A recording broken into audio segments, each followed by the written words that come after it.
Hello. It has been, I think, like 10 days or something.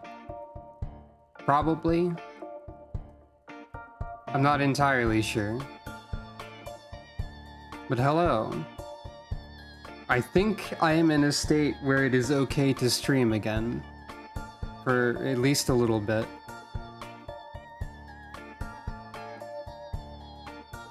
And so I guess I will try. It's time for part 2 of Endwalker Hildibrand. Relic weapons are not included because due to my hand problems, I was not able to get the amount of tomestones necessary.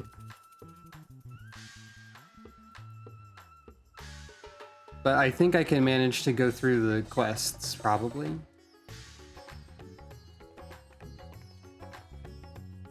Hello, Delian. Let's see if I can remember all the voices I did for this also.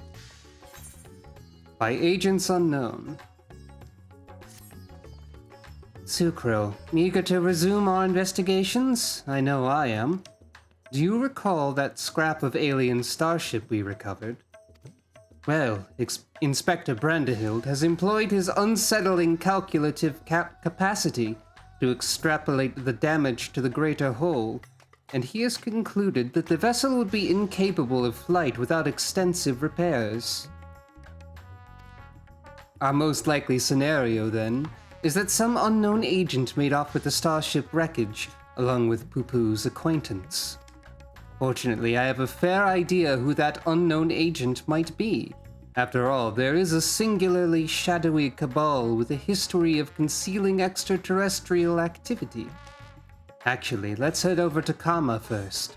The inspector and the others are staying in a dwelling there, and I'd rather not explain myself twice.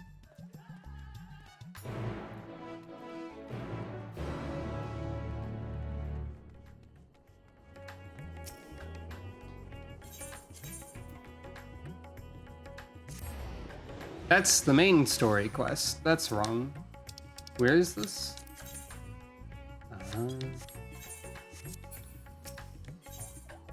Right. The Aetheryte teleport is also called Kama. Right, this makes sense. This is where Hildibrand was.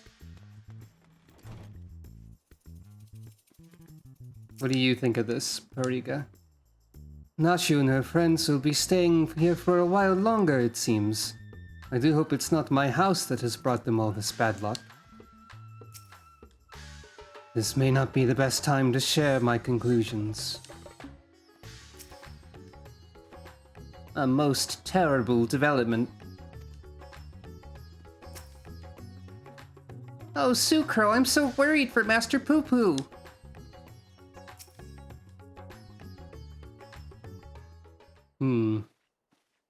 Concerning.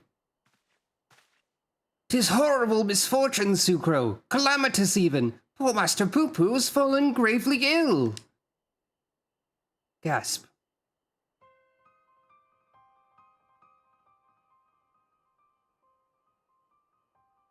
He's so bluish-green. More so, I mean. Could he have caught a cold? I suppose it was quite chilly up there in Garlemald. Poo-Poo is an alien. Who knows what extraterrestrial diseases might be ravaging his body?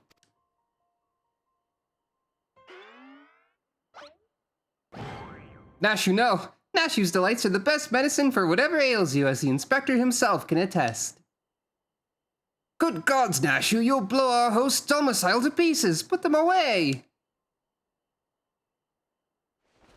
She looks so sad. If I may, when I was cloned from the Inspector, certain gaps in my knowledge were patched with supplementary data from the starship's archives. This information included an encyclopedic understanding of Master Poo-Poo's physiology, which should be sufficient for me to diagnose his condition. That's convenient. A Xenoman hybrid mind. That explains the impossible calculations. He has to do the pose. He has to do the bit. When do we get this as an emote?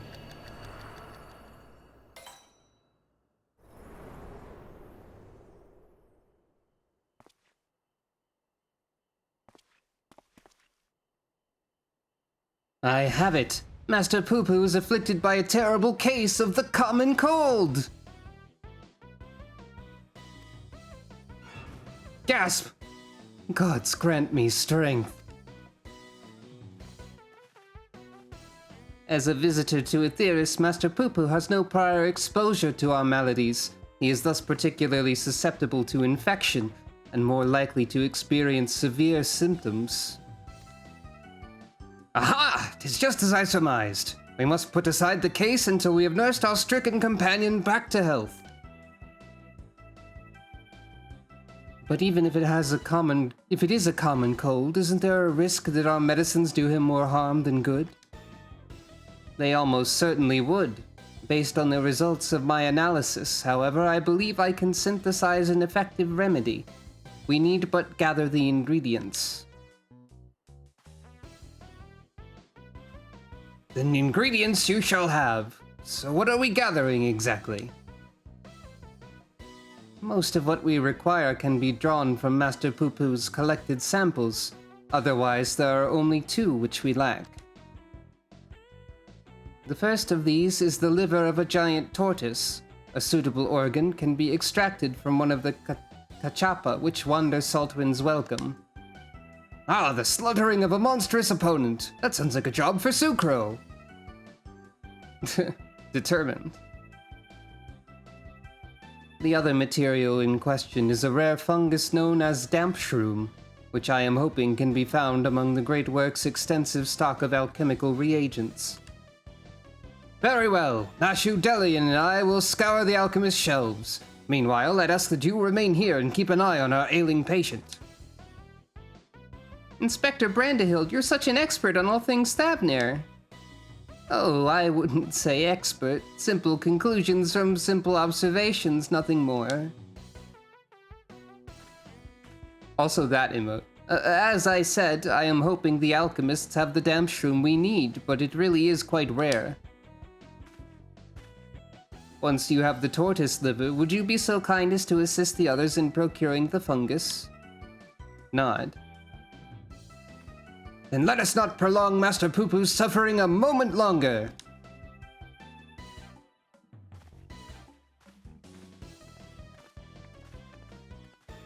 It seems we have a job to do. Further discussion of the abduction will have to wait.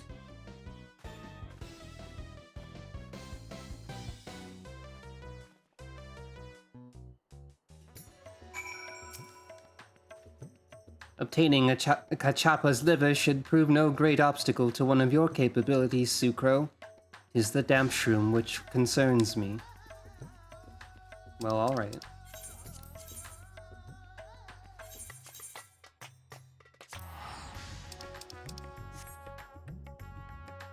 I can probably do that. Oh, my mouse cursor. Yeah, that makes sense. Hello. Welcome, and thank you for petting Calico. And yes, we do have Fighting Polygon Hildibrand. He's a failed clone that was effectively the opposite of Hildibrand, meaning he's extremely intelligent to an absurd degree. His name is Brandehild.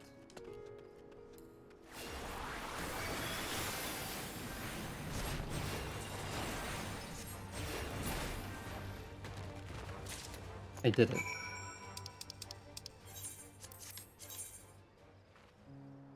Oh, right. But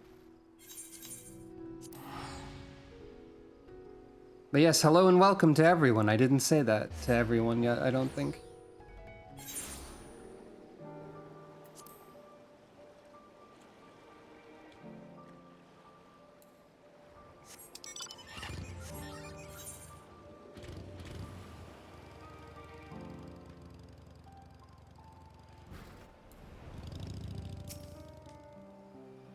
Who knew a lamp shroom would be so difficult to find?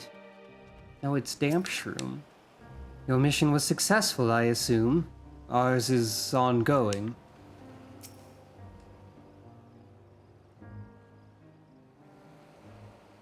Oh, it's the Lalafell. Ah, Sucro, I had every confidence you would bring us a suitable liver. Alas, the dank shroom yet eludes us. The alchemist said the fungus has few applications, so they don't bother to stock it most of the time. I must put my keen inspector's sense to work. Stand back whilst I attune myself with the essence of the dank.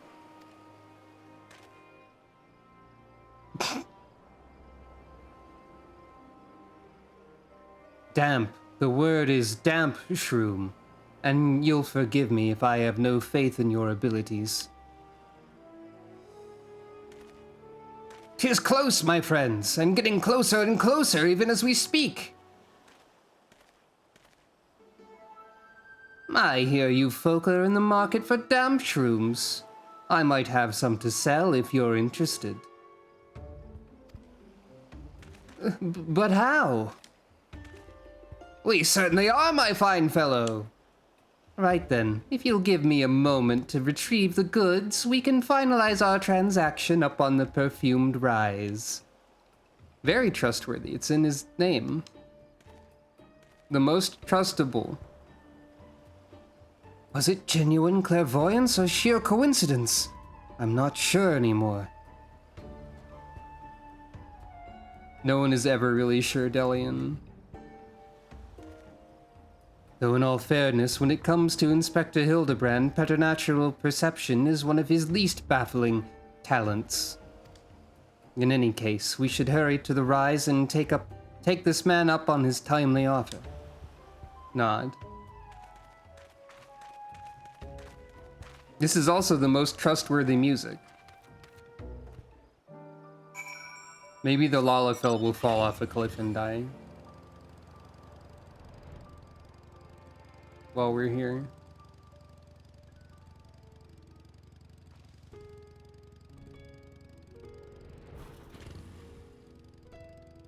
Darn, we're not on a cliff.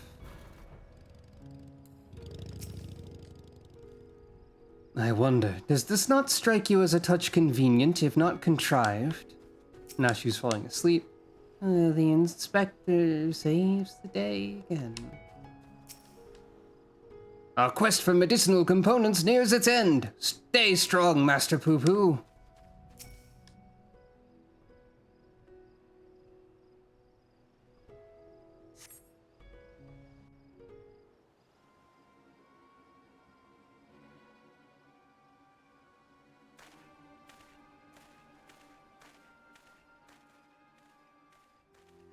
Ah, you're here. Good, good. And here is the damp shroom as promised.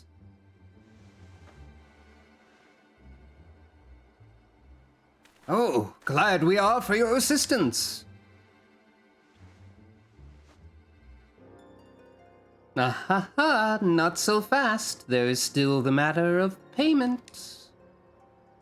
Of course, of course. And how much do we owe you, my good man?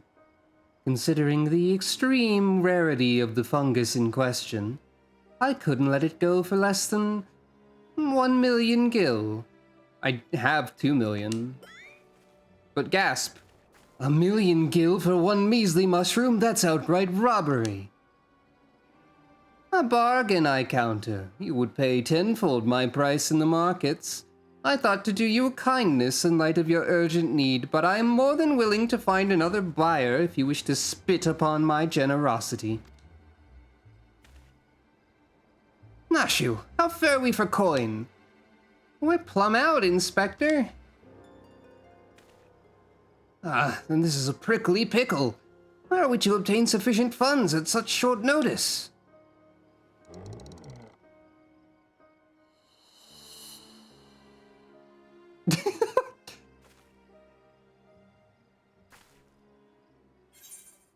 A million gil, was it? Or, I have an orchestrion roll collecting problem. Gotta buy 'em all. Spent the last of my savings on Return to Oblivion. That's oddly specific. Or, I am also falling asleep.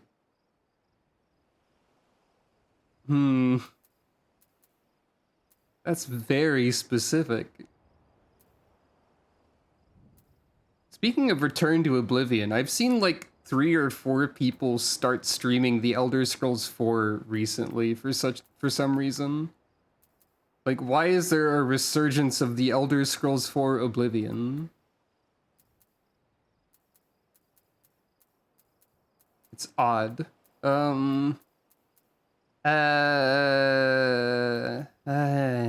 I do have a million gil. I guess.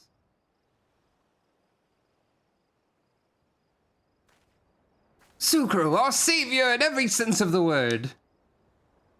Give that man nothing!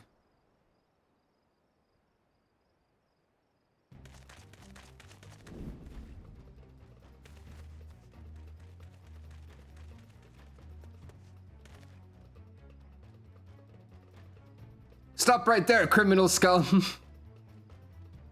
Almost. We have you now, deceitful scum. Your swindling days are over. Speaking of Oblivion.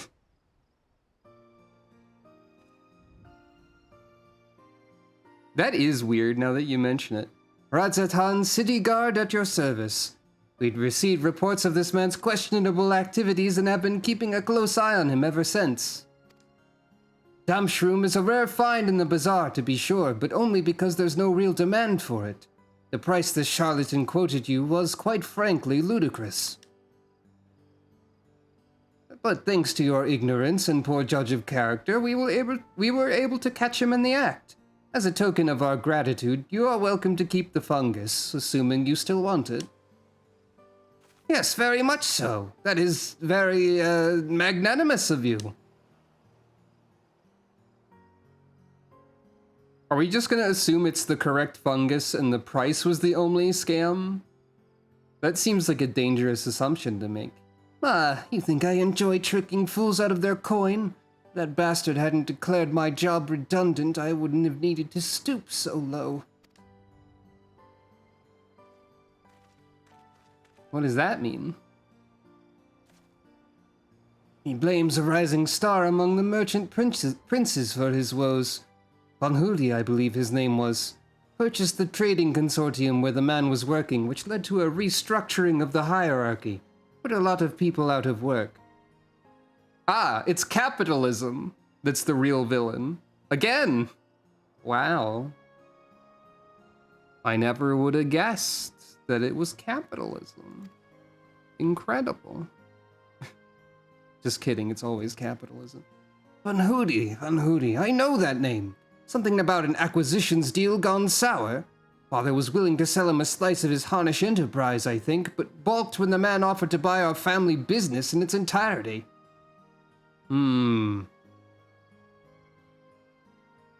Someone's trying to be a megacorp over here. Truly, there is no telling how deep the coffers of this Van Hudi are. Nor do any know the secret to how he amassed such kingly wealth so damnably fast. There are whispers, though, that he's solved alchemy's oldest and most legendary of problems, the transmutation of base metal into gold.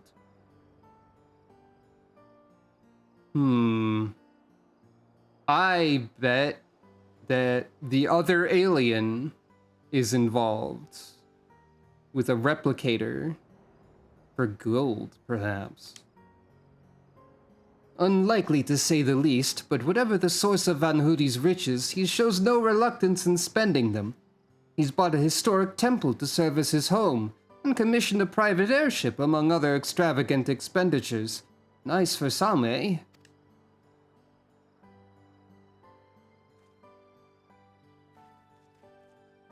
He's using a money duplication glitch. Oh, that's swindling case. It barely started before you solved it, Inspector. All in a day's work, my dear Nashu. I believe our business upon this scented hill is concluded. Let us hurry the ingredients back to Inspector Brandahild, shall we? Nod.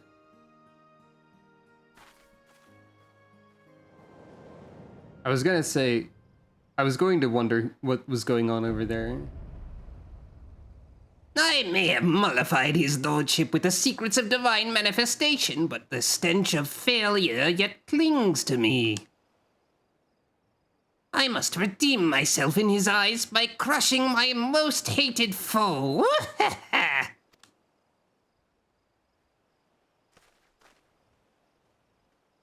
You think this guy gets paid well for carrying around the doctor's robot head all the time?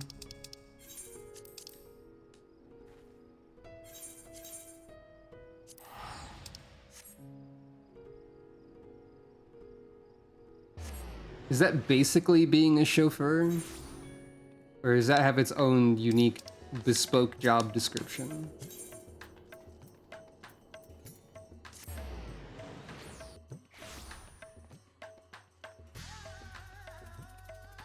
That's the sort of question that I wonder about. What do you think, Pariga? Not sure if... Okay, you're saying the same thing, actually.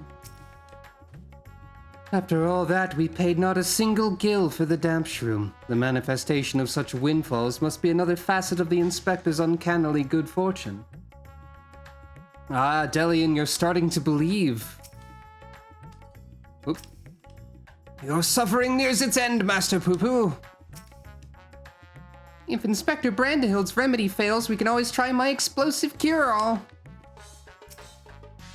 That would have some kind of result, probably. Inspector Hildibrand tells me you have the liver to go along with his damn shroom.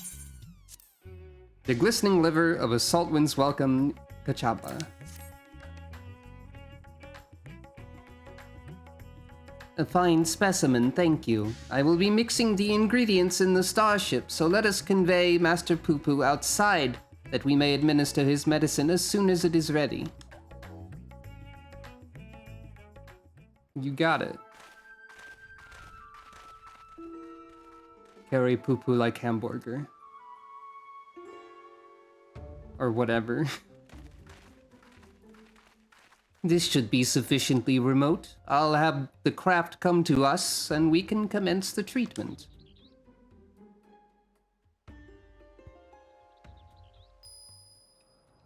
Do you have like a... How did you signal that? Is it just part of your brain? Probably.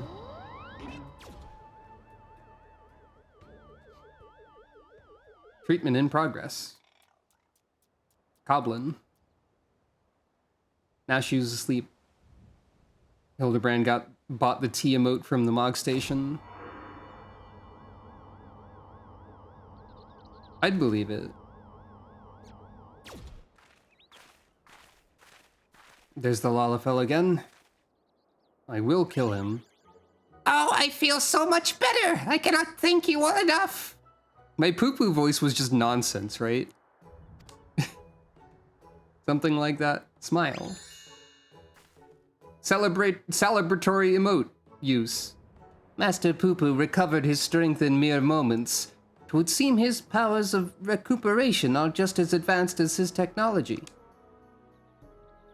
I came here from another world, a stranger you've no cause to trust, and yet you treated me so kindly. People of this star are so very welcoming. Ah, you are a dear friend now, Master Poo-Poo. 'Tis our pleasure to help.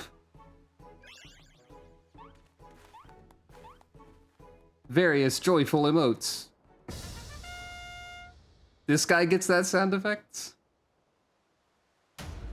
And it will be my pleasure to harm.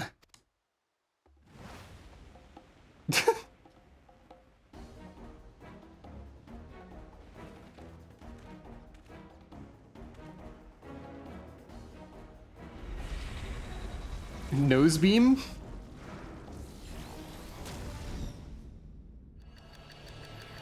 Alright, what are you gonna do, Brandahild? What have you calculated?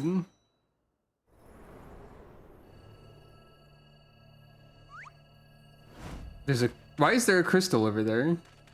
What is this?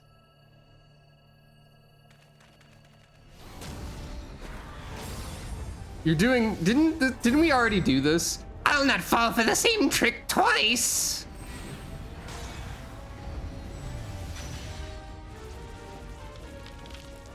Oh no, it's going to crack. No! Oh no! Brandahild!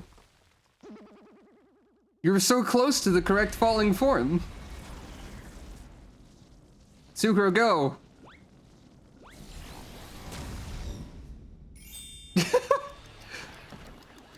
He's doing his best! He's trying! He did his best.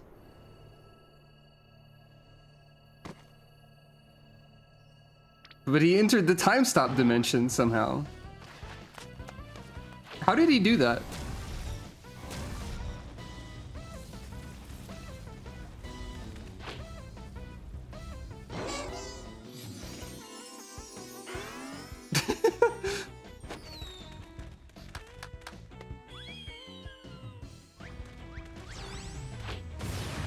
Wait. Well.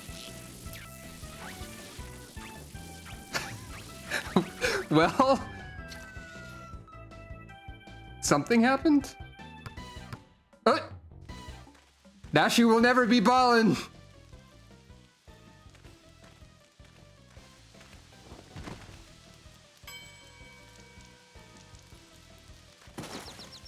Well, Hildibrand was a Dragoon at some point. Impudent worms taste my full power!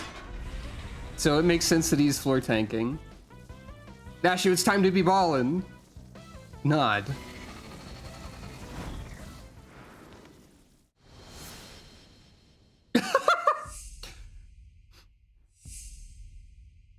No.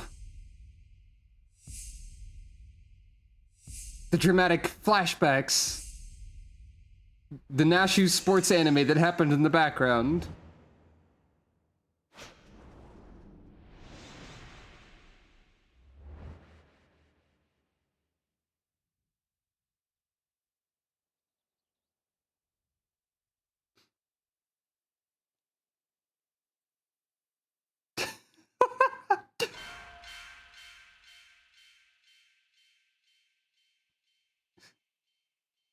What has this done? Has this accomplished something? What? Sucro! It's time! And it is Sucro with the layup. She's on fire. On fire. Hell yes!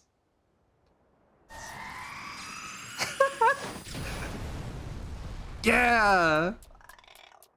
And the Coblin's okay. Not again!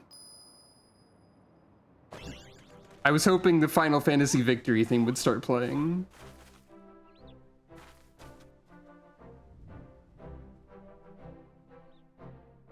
Determined. I'm so glad to get to see Sucro do something cool in cutscenes. And by cool, I mean ridiculous and also only in the Hildibrand quests. It's odd, but I love it. Everyone helped, kind of. Except for this guy. You took the full force of that destructed beam, yet there you stand. Somewhat singed, but apparently unharmed. I pondered and puzzled over this inexplicable fortitude of yours and feel compelled to ask, are you an alien?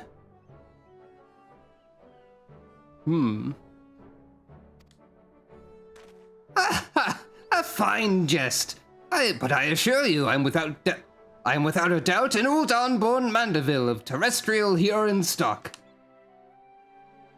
He's Hildibrand, Agent of Inquiry and Inspector Extraordinaire. What more do you need to know? Where to even begin? Never mind, we have more pressing matters. Such as locating Master Poo-Poo's missing comrade.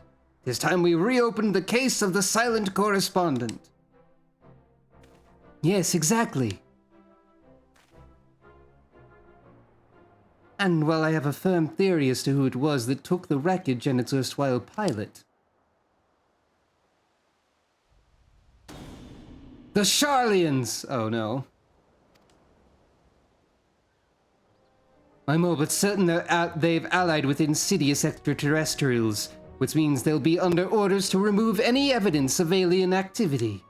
I wager we'll find what we're looking for in Old Charlian. We need only infiltrate their operations and expose this nefarious conspiracy. Sucro. The Charlians can't be bothered to formally ally with foreign nations, much less aliens, and the Loperids don't cower. Trust me, they'd sooner flee the star than attempt to subjugate it. Okay, Sucro, you can dunk a basketball, but will you also dunk on the Charlians? Yes, because you have no other option. That seems pretty unlikely. I know the Charlians. While Master Delian's theory does lack supporting facts, we have no other promising leads to pursue at present. Moreover, I understand that Charlian sets the standard for monitoring astronomical and astrological phenomena. Mayhap their experts have been tracking extraterrestrial movements.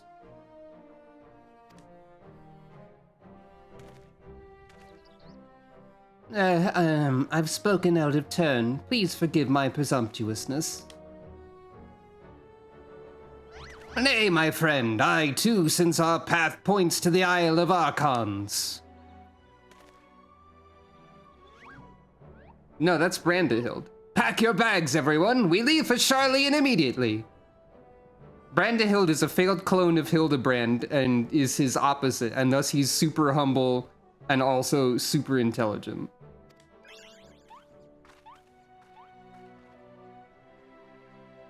And he can go into a mind zone to calculate and stop time, apparently.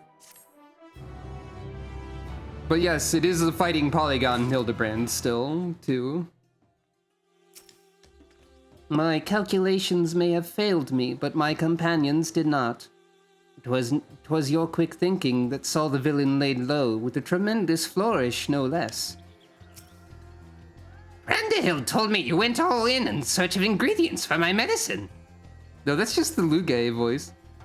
I am so very grateful. This is like Toad, also. Wait, can I do a Toad voice now? Did I unlock that somehow? The time has come, Sucro. Charlian is the beating heart of this conspiracy, and I won't let them hide their machinations any longer. Also, hello and welcome, by the way. Nice teamwork, Sucro. Ba-da-da-do. Toad unlocked. Okay! Holy shit, I did unlock Toad!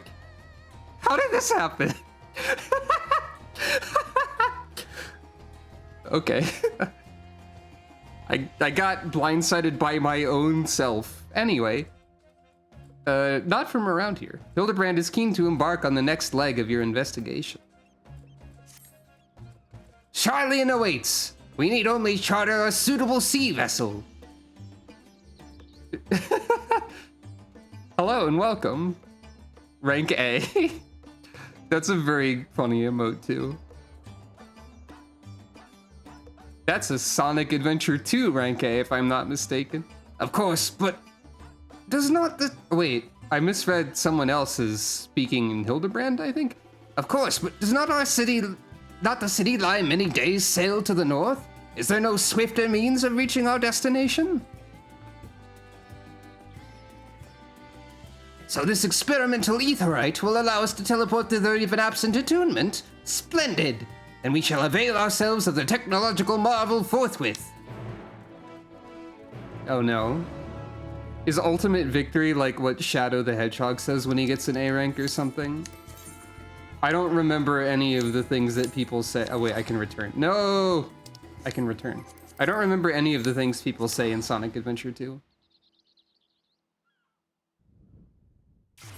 Oh, is it?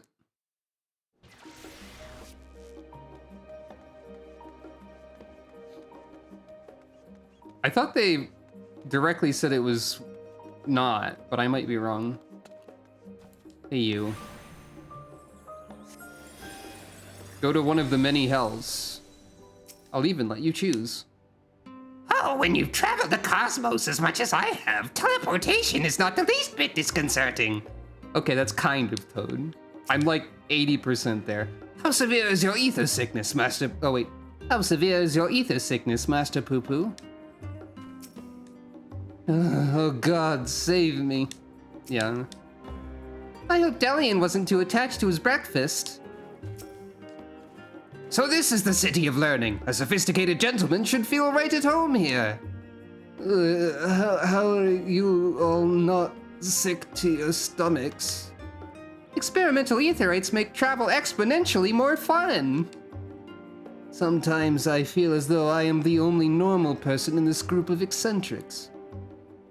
Somehow the conspiracy theorist is basically the most normal person in this group. But this is not the time to succumb to nausea, not here in the belly of the beast. Rumor has it that the Charlian secret agents travel the star in search of specimens, which they collect and bring home in service to a confidential research project. That's actually 100% true. Said project is conducted in a huge underground military facility. If we're to find answers, then that's where we need to look. Huh. You're right, we did skip customs. I guess customs might be a bit less strict now, though. At least... That's kind of funny. Secret agents, you mean gleaners, or labyrinthos, not a military facility. You mean the gleaners? These gleaner chaps sound like they might know a thing or two. I say we pay them a visit in their little underground base. We simply take a lift from the Hall of Artifice, yes? Then let us be on our way.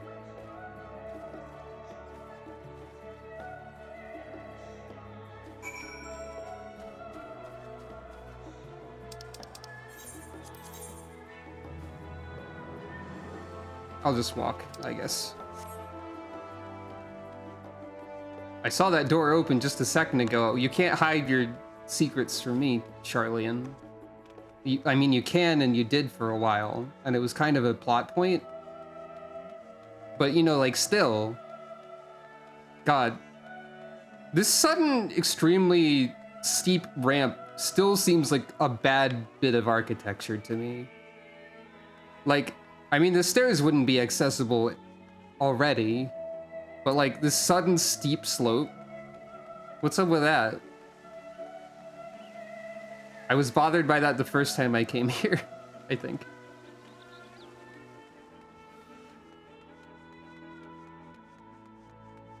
I would like to speak to the Charlian architect. Until you find the grip boots upgrade. Yeah. That is also probably true. Alphino was probably a young Alphino trying to read while walking. Probably stumbled on that staircase at least once. Or ramp, or both. Alphino did the thing that happens in Super Mario 64 when you try to run up a steep slope and then Mario starts sliding backwards.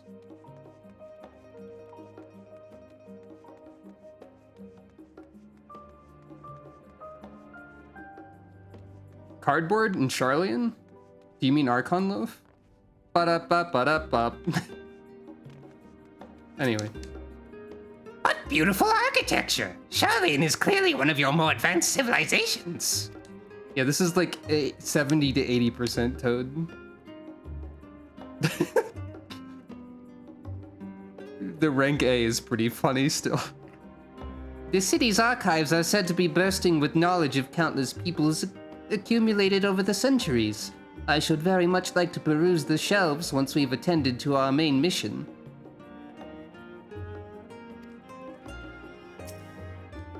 No thank you. I am much recovered. If you're still feeling poorly, my all-purpose cure can perk you right up. Now she just really wants to use those explosives. Ah, these must be the lifts in question.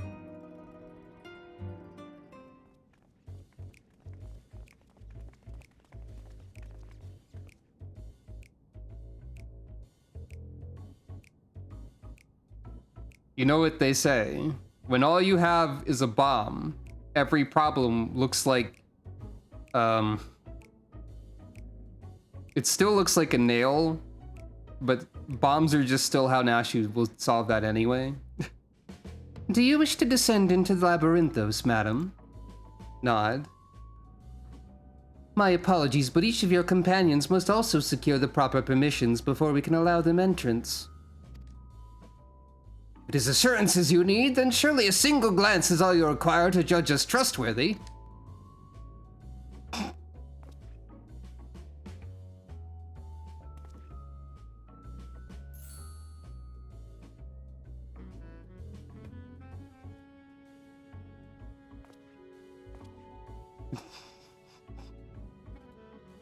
I could certainly make some judgments, but that is neither here nor there. Admission to Labyrinthos is subject to forum policy. You're the ones who should be judged. I know you're hiding aliens and xenotechnology in that underground base of yours. Admit it! Xenotechnology? I sincerely have no idea what you're talking about. Is this gonna be Godbert? Oh, yet again do our paths cross in the most serendipitous fashion. Yes, I knew it. Father, what business brings you to Charlian? Well, I am in search of a certain object, one crucial to the continued refinement of the Mandeville weaponry. My investigations led me to believe it is found here in Labyrinthos. So if you weren't here at the start of the stream, I'd like to clarify again that the reason the relic weapons are not included, I'm not doing the rest of the relic on stream, is because I've recently been dealing with a lot of like hand trouble, like pain or numbness. A doctor currently suspects it may be carpal tunnel, and I'm having a nerve test soon, which is probably going to be something. So I effectively did not grind for tomestones for health reasons. So we will not be showing the rest of the relic weapon because there's not enough time left, seeing as there's not much left before Dawn Trail. And thank you all for your understanding. And as you also seem to have business down below, this is my son and his bosom companions. If I vouch for their character, will you kindly allow them to board the lift? Ah, Master Godbert Mandeville. The Forum sent word of your impending arrival. Nod. As a member of the Syndicate, your ambassadorial status affords you an entourage of up to 5 members. Pray consider their permissions arranged. I guess Sucro doesn't need permission from Godbert, so this still works.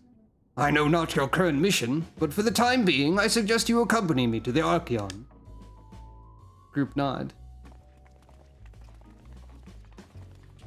Aha! Finally, the Lalafell is stopped. His nefarious deeds over. As far as stretches go, the problem with that is there's like a million different stretches that are recommended. If you try to search like stretches for hand pain, stretches for carpal tunnel, that sort of thing. There's a lot of differing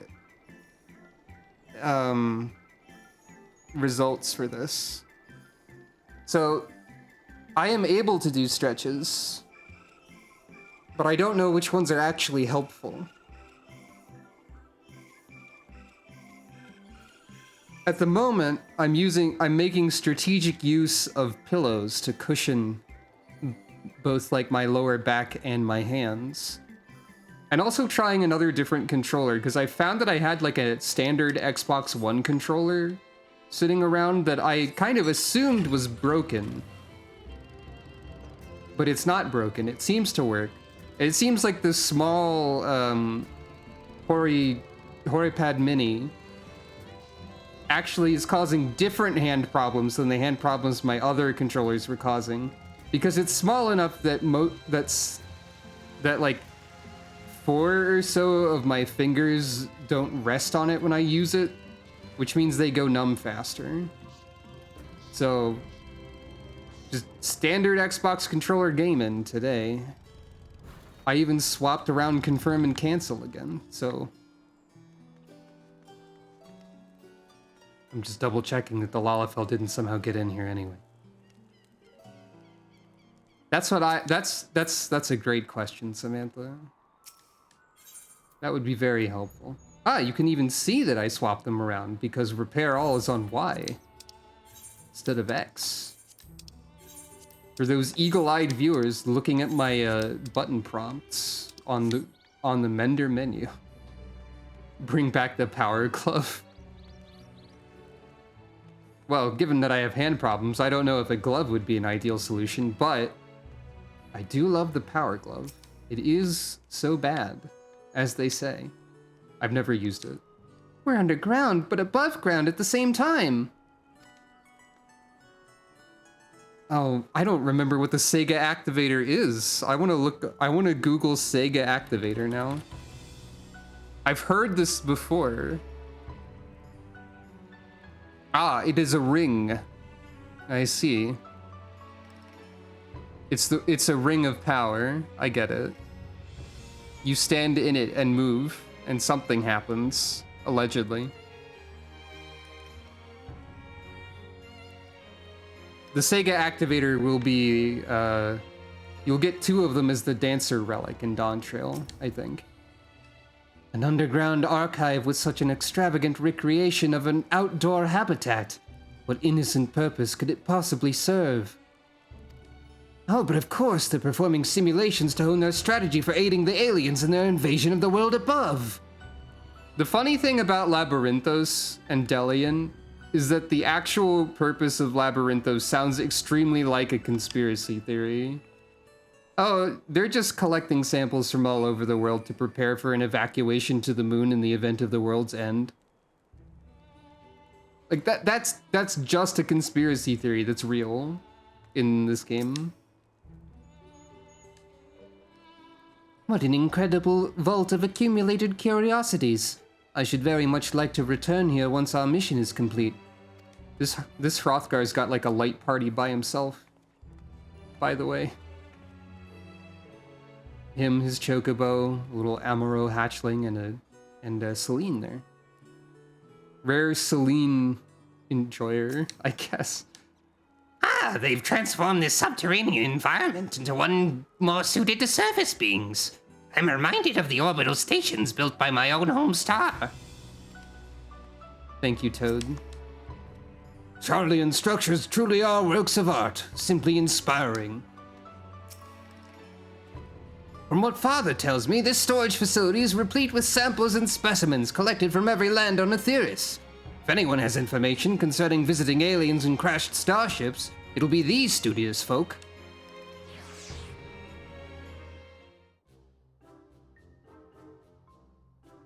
Wait, what if the Dancer Relic was one Sega Activator and one Ring Fit device at the same time? What if you had 2 circles of power? What if you wielded both of them?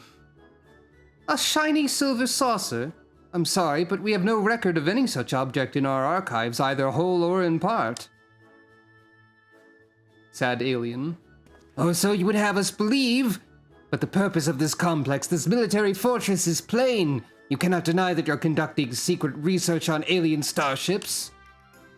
You're not conducting secret research on alien starships. Was that a Lopera in the background? For like a frame?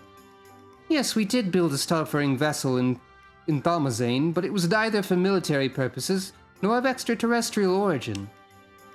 Disguising your foul lies with a sprinkling of the truth, are we?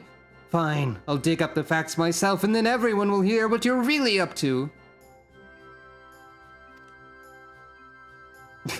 They don't care. Maybe that wasn't a Lopera, it was like a Lalafell carrying something. Well, I cannot assist you with your missing craft. I do recall seeing an individual of like appearance to your companion here. You do? And where was this, pray tell?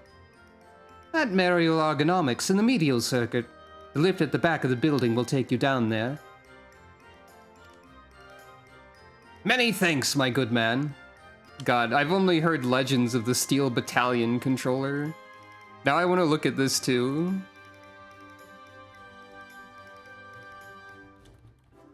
Steel Battalion Controller. Hello and welcome. Yep, the Steel Battalion Controller sure does look like, something. Like you would need a battalion to control all of the buttons, probably. Yeah, it's definitely like... This is definitely like some sort of steering interface for a plane or a giant robot, or a robot plane, or anything of that sort.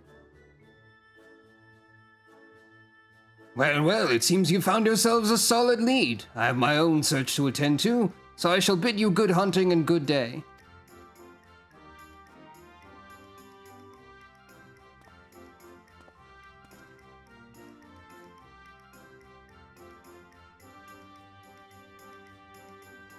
I think that's a joke, but I wish that was true. Or wait, is that real? Is that a real fact of Steel Battalion? I legitimately don't know. Vorpy, that's exactly what I was thinking about when I looked at the controller. That's 10,000% true? Well, that's incredible. That sounds like a bit. But that's great. You could probably map all of your 14 buttons to the Steel Battalion controller. Dedicated windshield wiper controls.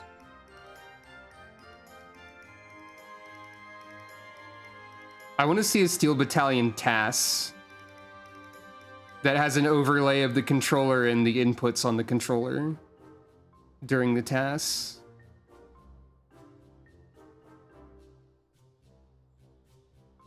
I don't think I even knew that Steel Battalion was actually a mech game. I think I thought it was some sort of like Navy thing, maybe, like naval battles. I don't know why I thought this. I don't know where I got the impression of that.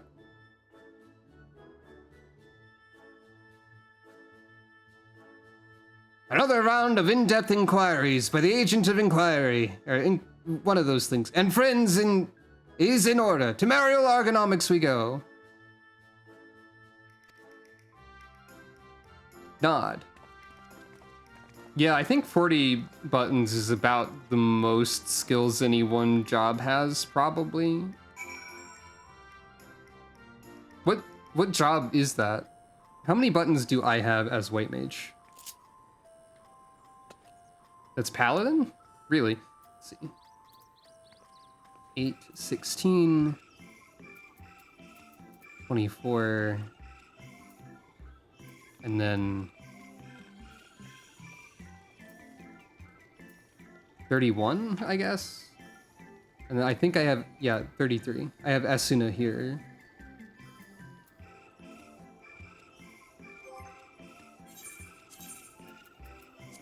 I'll check Paladin. So, 16, 24. I think I actually have the same amount as, nope, never mind. I have like 32, 30, no, 35. This is just the stance button. Oh wait, no, 36, I think. This is just the stance button and then 2 chocobo buttons. So these aren't really Paladin. Also, some of these other things aren't Paladin, like baked eggplant, limit break. Like those aren't Paladin skills necessarily. Also, I still have this steampunk saw blade sword. This sword is distressing because if you're on your bike, Sucro's tail directly intersects with the saw blade. I think I literally went, no, when I saw that the first time.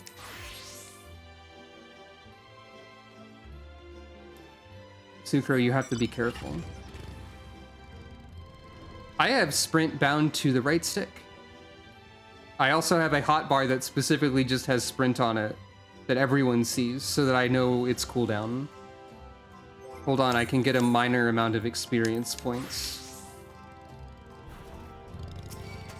You.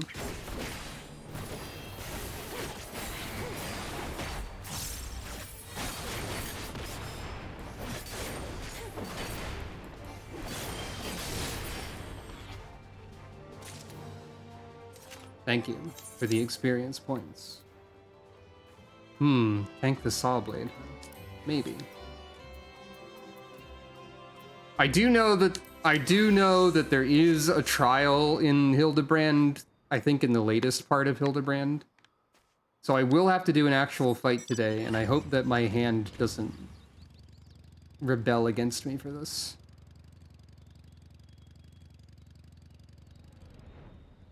Also, for the record, my left stick is focus target. If you've never looked at the controller configuration, you can specifically bind macro 98 and 99 to the sticks. But also the fact that it says execute macro 99 makes it sound really ominous.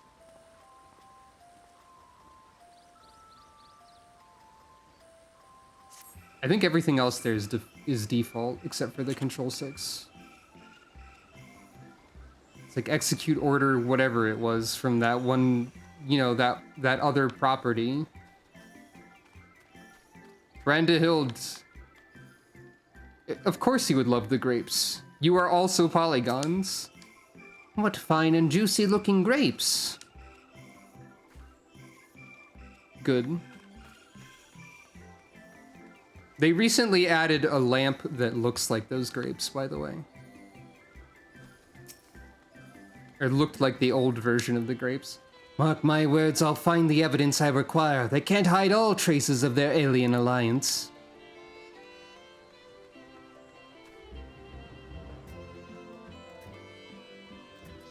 Did you mean ornate? I think you did. Yeah, okay. Your description would lead me to believe you're looking for one of the Mandragoras hereabouts. But if, as you say, it's something else you're after, then I'm not sure I can be of much help. I've only just started working here, so you may have more luck asking the older hands.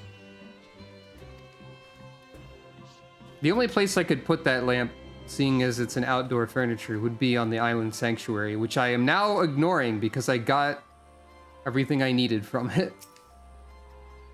Which is kind of silly. Ah, you must be talking about one of those new Mandragora strains. We whipped up a batch of bright blue stray onions, but I'm afraid they started to rot almost immediately. Not a mandra, you say? Well, the only other bluish things I can think of around here are the grapes. Look how luscious this crop turned out. They are really leaning into the grapes now. They know how funny the grapes are. So they point out the grapes whenever they can. So not looking for a new species of Mandragora and you've no interest in grapes. Seems I've nothing for you. Hey, I got plenty of interesting grapes. I'm sorry, but I honestly have no idea what to make of your story. I was thinking the other day about, and by the other day I mean yesterday, about how in my mind, Sucro is both like somewhat smart and scholarly, and also she only has a single brain cell somehow. Like, this is entirely possible. Someone can have both of these things at the same time. But for some reason, I just get the impression that Sucro is like that. Yes, the little blue man. Saw him with my own two eyes, I did, and it was no Mandragora. Absent-minded professor? Yeah, probably. Gleaner in the company of an outside visitor passed through a little while back. Nothing too unusual there, only this friend you described was scuttling along with them. I know not what purpose brought them to the farm, but whatever it was, they didn't tarry here long.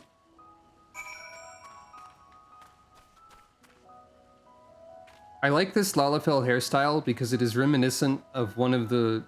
It's a little reminiscent of the lilties in Crystal Chronicles. Master Poo-Poo's found a new friend. Maybe they can help us find the old one. How could anyone ever mistake me for a Mandragora? We look nothing alike. I've lost the Toad. Toad is missing. And that's all I know. It's the sequel to Mario is Missing that nobody wanted. Wonderful. That corroborates the information I but moments ago skillfully squirreled out of this farmer. She claims to be an acquaintance of the gleaner in question. in fact, and we'll bring him to talk to us shortly.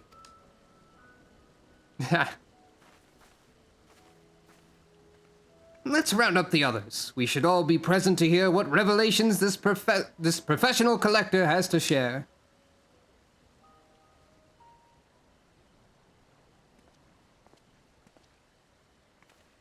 For a second, I was wondering if Arenville would show up. You're the folk asking about the little blue man, yes? Oh, and you brought someone who's practically identical. You must be the same species, surely. My friend was really here then? Lost it. They certainly were. If you've a moment or three, I'll tell you the whole tale. To begin at the beginning, I was in Thavner on a procurement mission when I crossed paths with an apothecary and his unusual companion. An apothecary? You mean like the person that we were told about a while ago that may have discovered how to turn things into gold with alchemy? Maybe? Like I said, the other alien is totally doing a money duplication glitch for that person. As I mentioned, the companion was almost your twin in appearance, and the wagon they rode upon bore a damaged vessel, the likes of which I'd never seen before. Could it be? As a collector by trade, I have a certain weakness for oddities, thus did I hail the apothecary to inquire after his company and his cargo. The man was only too happy to share his story. He had, it seemed, quite recklessly plunged into the war-torn lands of Garlemald to sell his wares, reasoning that where there was conflict, there would be a need for medicinal goods. That's solid reasoning, even if it's a risky maneuver. His state of affairs was rather more volatile than he'd anticipated, however, and he was soon forced to abandon his venture, and so the apothecary began his long trek home, only to shortly thereafter discover a strange silvery ship and its shaken pilot crash-landed in a snowfield. It cannot be a coincidence. Lost the voice, 100%. Nod. The story continues. After extricating the battered vessel and its occupant from the snow, he brought them home to Radzatan. His guests wished to make repairs to the craft, yet even amongst the wonders of the bazaar, they struggled to find suitable parts. Hearing this, I suggested they bring the wreckage itself to Labyrinthos, and after they agreed to the idea, I escorted them here myself. Alas, even the Thalmazane engineers who worked on the Ark were stymied by the exotic ship, finding its technology impossible to comprehend, let alone replicate.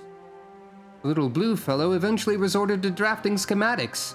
While the engineers followed these step by step to craft the essential bits and bobs, the apothecary and his companion were waiting here at Mariol. And then what happened?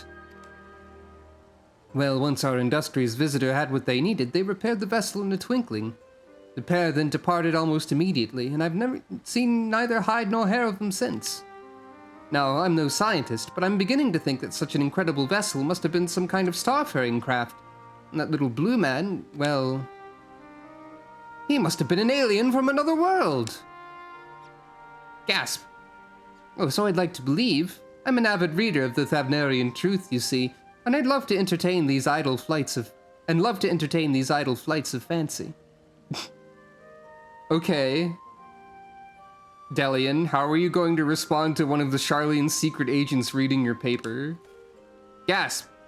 I've rambled on too long. There are errands to attend to, and I really must take my leave. Good fortune to you.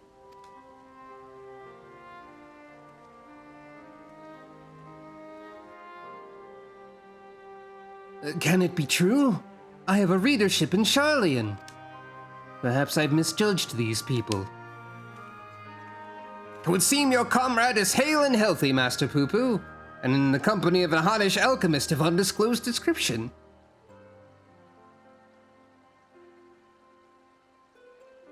Yeah. Yes, this is wonderful news. I'm grateful indeed that we made the journey. I have a feeling this case will soon draw to a close. Come, let us return to Radzatan and continue the search.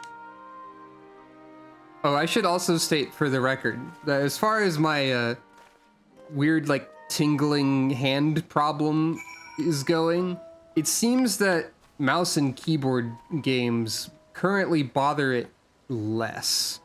I am starting to have tingling hand problem already. However, I have not played this game in a mouse and keyboard way for 5 million years. And also, the mouse and keyboard games I'm referring to are like Guild Wars 1, which has a considerably lower amount of buttons and actions per minute. Guild Wars 1 has a skill bar with 10 buttons on it, and that's it. You can switch your weapon around, but that doesn't change your skills or anything. The main thing with Guild Wars 1 is there's like a million skills, and you have to pick out the 10 that you want for any given scenario. Or you find a build that works for like everything. God, why are you here? You thought it was 8, not 10? It might be 8. I might be wrong. Maybe I'm mixing it up, even though I literally just played it. It is 8. My apologies. It is 8. 10 is Guild Wars 2, kind of, because that has the 5 weapon skills and then the 5 utilities. But also you can swap your weapon in that one too, meaning that you have 10 weapon skills. Unless you're a class that can't. Unless you're an elementalist, then you can swap your attunement and you can have 20 weapon skills because there's 4 elements. Unless you're a Weaver Elementalist, it's so on. Well, Weaver Elementalist is a little bit different, basically. As a result of, oh, okay. Since you might have missed it, the reason that the relics are not going to be included is because of hand pain and numbness, meaning I can't grind for tomestones without endangering my own health, which seems like not worth it. Stuff like Guild Wars 1 being more playable for me might mean that we have some chill Guild Wars 1 streams at some point in the near future too. It's a relief to see that Miss Nashu's hale and whole and still fetching. I wasn't able to sneak into Labyrinthos, so I couldn't watch over her like usual. But I'm here for her now and forever.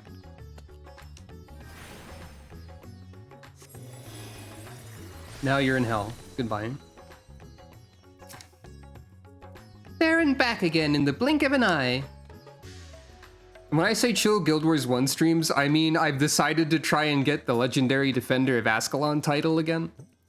And that is level up to 20 in the tutorial area that you lose access to permanently. 20 being the level cap in Guild Wars 1. So.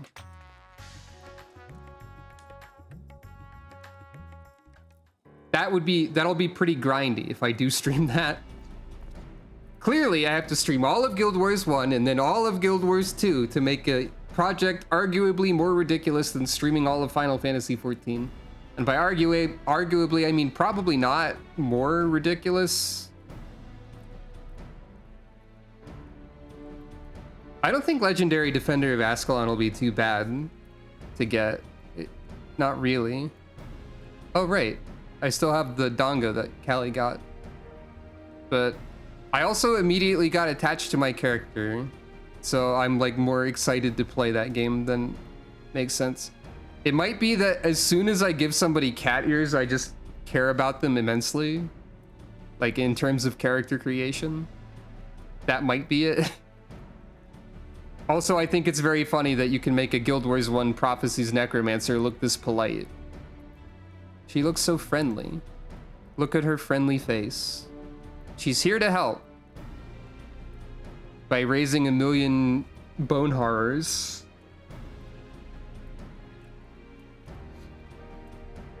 Her name is Agnes Katzen. I also... Wait, what am I moving? What did I just move? Oh, the Emmett bucket list. That's also still here. Agnes is also wearing the Grenth regalia, which I bought for $7, specifically because I was tired of wearing the only other cash shop outfit that I had. Anyway. Yeah, that's true, except in Elder Scrolls Online where necromancy is a criminal act. And you can get blasted for it. But you can still be a good person even though you're a criminal. The law isn't always right.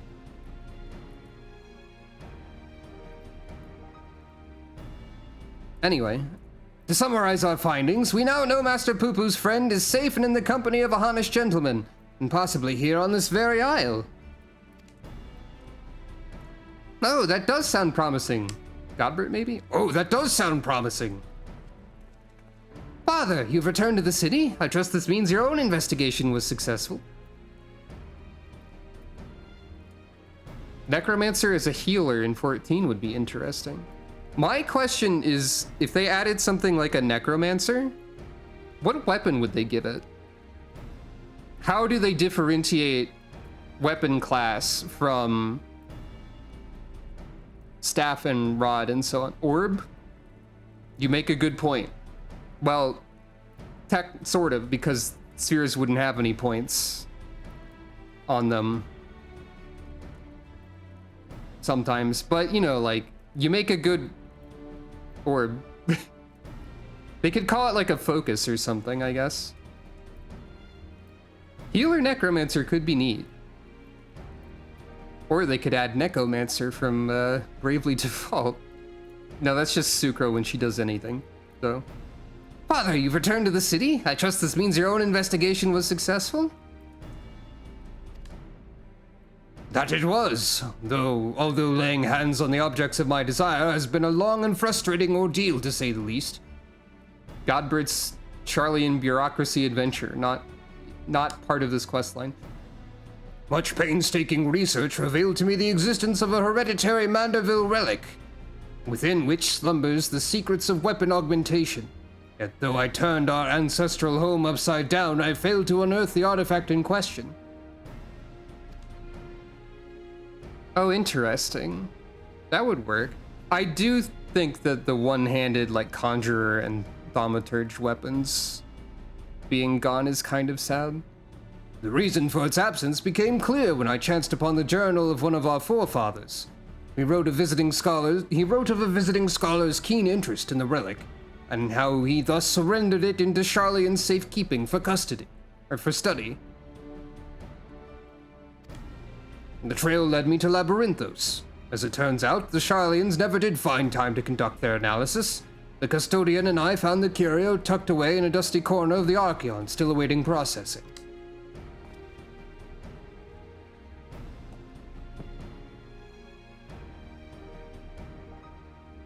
And here it is, an oddity every bit as perplexing as Godbrand's cipher-bound manual.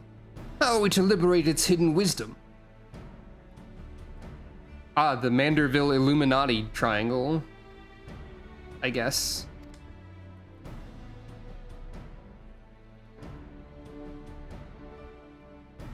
Triangle 3D. Oh, I can help you with that. These devices were made by the Mandervillians, starfaring race with whom we once traded. By the way, Godbert's an alien. Starfaring? Mandervillians? Yeah. Yes, a highly evolved species with a mastery of advanced technologies. Our peoples shared ideas and inventions, so I'm quite familiar with your family's relic. If you so wish, I can have the device project whatever images were stored upon it. A darkened room would afford us the clearest view, however. Then let us retire to our rooms and dim the lanterns. We must behold these secrets in optimal conditions. Nod. This is something I accidentally learned in advance, somehow. Mandervillians, a coincidental naming, or is there some deeper connection? I accidentally learned of Godbert being an alien from the patch site. Being like, in light of the revelations from the last time,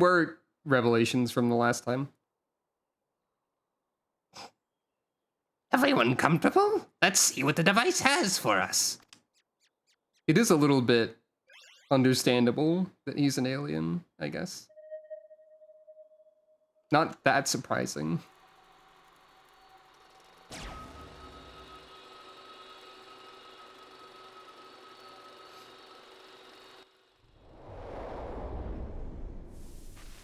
I have no idea if the Matanga know anything. That's a good question.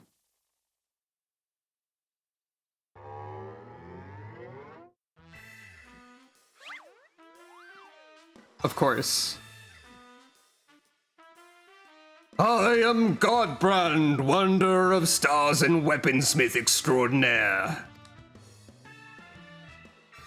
First Lord of House Mandeville.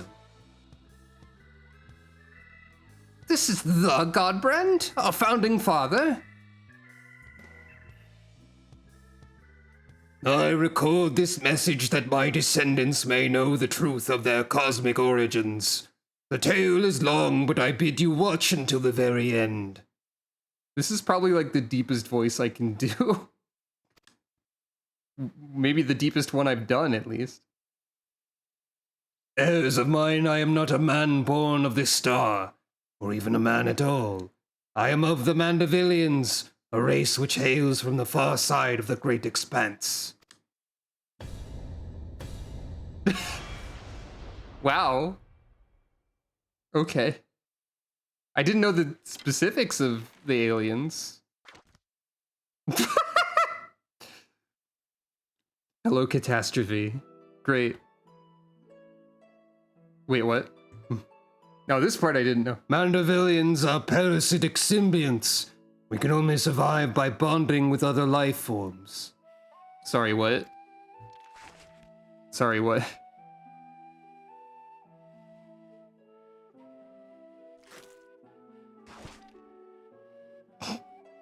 Once our essence has taken root, we supplant the host's mind and strengthen its physical structures, imbuing our new form with a steel-like resilience.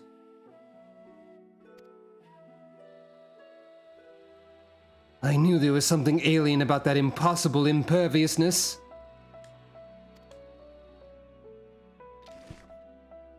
Then, through the conjoining of compatible host bodies, we produce offspring which harbor the next generation of Mandevillians. This symbiotic variant eventually takes to the stars in search of potential new vessels, adapting and multiplying. I lost the deepness of the voice already. So it was that our race proliferated and spread throughout the cosmos.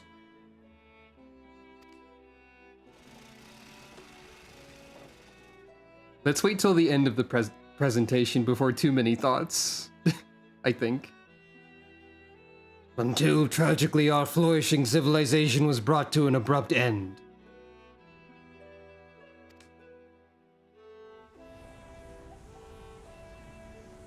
Every planet upon which we Mandevillians resided was visited by an inexplicable calamity. Our societies were brought to ruin by life forms suddenly twisted into horrific nightmares. What?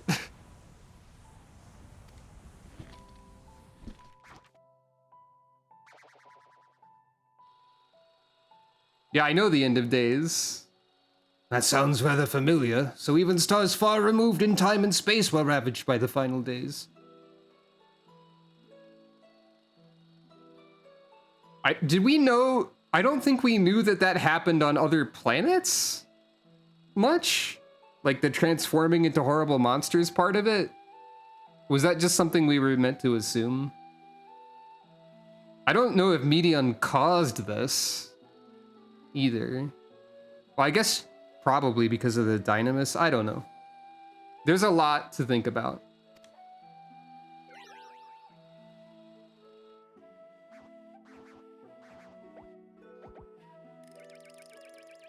Desperate to avoid the same fate, a comrade and I boarded a ship and fled upwards into the starry night.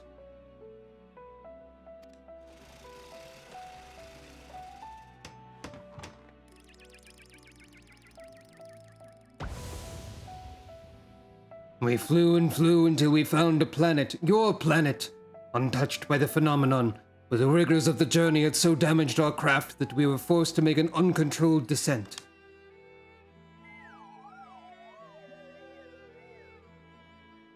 I alone crawled from the wreckage, badly injured and near death, but even as I resigned myself to perishing on this unfamiliar world, I was found by a man who had come looking for the falling star.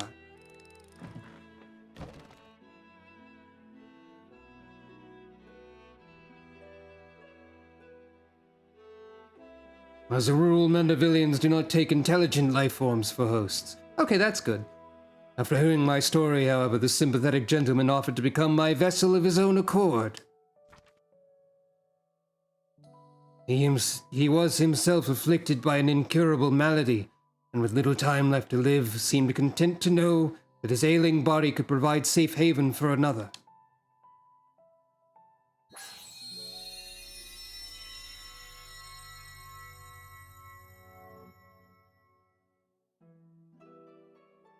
With his blessing, I set about transferring my essence.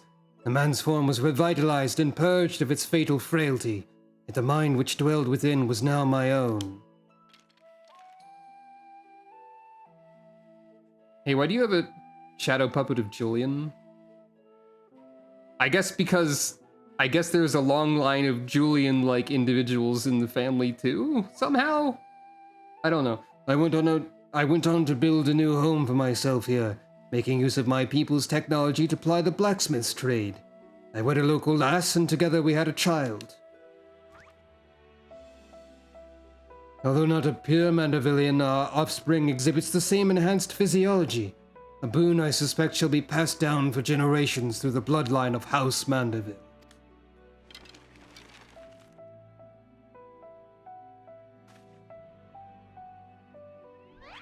My dear descendants, the folk of the star are most fragile. It is the first man I encountered to demonstrate they are nevertheless capable of surpassing love and generosity. Oh, there they are.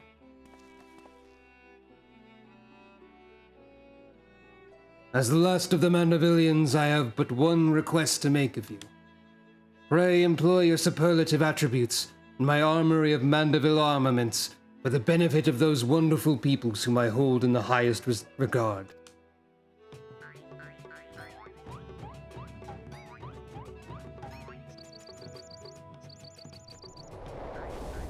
Thank you for the dance.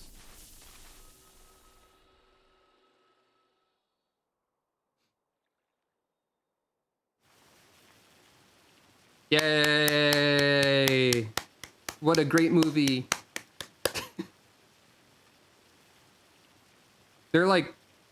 They're descended from a line of aliens. They reveal the origin of the Manderville dance? Dang. What an astounding development.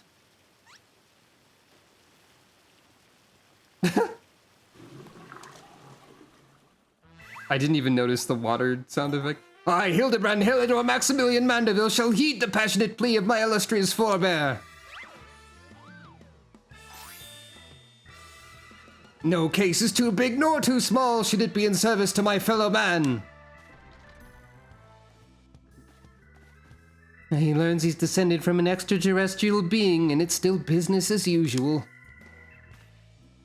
Wait a minute, then why is Lady Julian so monstrously strong? She a descendant of aliens too? Hey, I had the same question, Nashu. Well, this is most unexpected. Never did it cross my mind that our esteemed ancestor might hail from beyond the heavens. But I do wonder if that self-same blood still runs thick in our veins. The family tree I glanced over some years ago suggests that... but 'tis unimportant. My present purpose remains unchanged. I will bring our Manderville weaponry to the peak of perfection, for Godbrand, and for the good of our star. Before I forget, I have a gift for you, Sucro. Pray await me at the Aetheryte Plaza, and I shall bring it to you forthwith. Nod.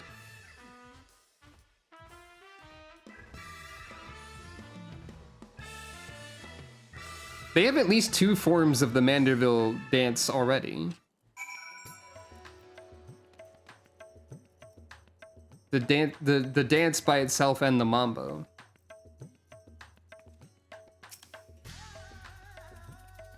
I don't know what that means. I think there's only 2. Some truths can shatter the foundations of our beliefs when brought to light, but I have to say, this wasn't one of them. The more staggering discovery was that I have devoted readers in Charlian. Those who peruse my publication are allies against the ever-expanding webs of lies and deception, without exception. Lies and deception. I've misjudged the Charlene people. They are not collaborators or the architects of conspiracy. They are but seekers of knowledge unafraid to plumb the depths of the unknown. Nod. And Master Poo-Poo, though, that one still has ulterior motives. I'd bet my life on it. Stand ready, for we shall have need of your strength when he shows his true colors. Shrug. I hope you've not been waiting long.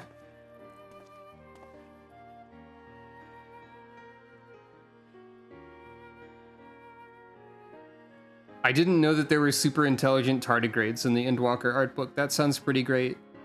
This is the gift I mentioned. Master Poo-Poo's earnest quest inspired me to indulge in a spot of clockwork craftsmanship between weaponsmithing sessions. I thought it only fitting that you be the one to care for this diminutive simulacrum. Consider it a memento of your adventures together. Nod. I believe the Encyclopedia Eorzea 3, one factoid that I learned earlier is that it does, in fact, heavily imply that the void scent that Reapers have is their reflection from the 13th. Which is interesting. It heavily implies it, but then it just basically just says, but that's only a theory. As reluctant as I am to say that phrase, that's essentially what the thing apparently says, I think. As for a Mandeville weaponry project, your assistance is still very much welcome whensoever you can spare the time.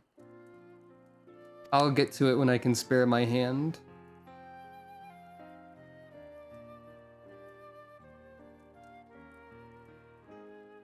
I don't know what it's like to say something is...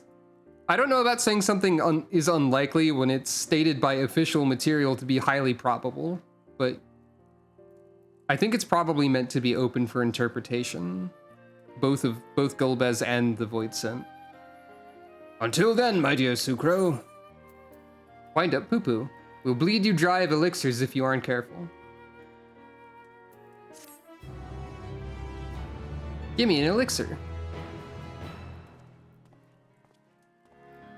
Well, that's a magic pot. It says, gimme elixir. I don't know if Poo-Poo also says that. I haven't played 8 much. Meanwhile, elsewhere in Thavnair.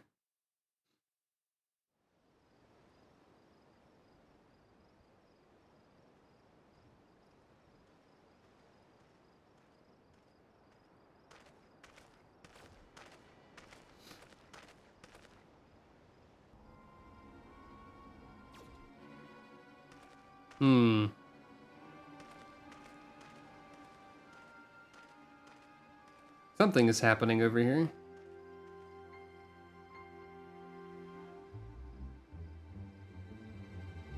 Lord Vanhudi, I come with ill tidings. Professor Lugai set an ambush for his nemesis, but was once more defeated. His current whereabouts are unclear. Yeah, I knew that Vanhudi was doing something involving the alien. Let blithering dolt!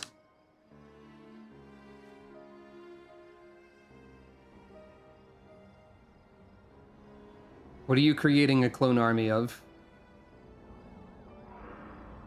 Yourself, by the looks of things.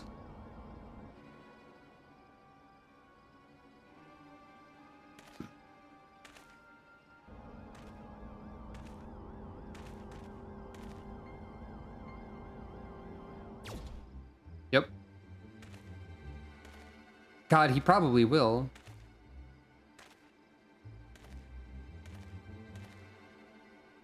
No matter. Preparations are well underway. The manifestation will proceed as planned. Oh, you're cloning yourself to make a primal. Got it. That's one way to do it.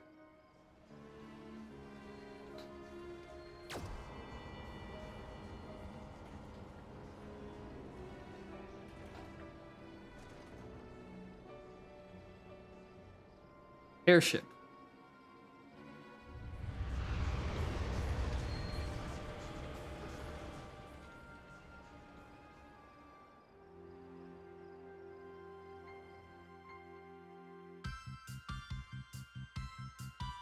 Alright, time to fail to sing along to lyrics that don't match the meter. Extraterrestrial calamity. Cosmically altered physiology. Gentleman's man, the first of their clan. An ancestor of quality, our Godbrand Mandeville. Truth can be stranger than the tallest tale. See you, Inspector. They're posing.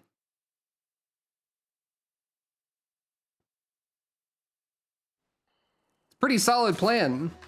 Copy and paste worship.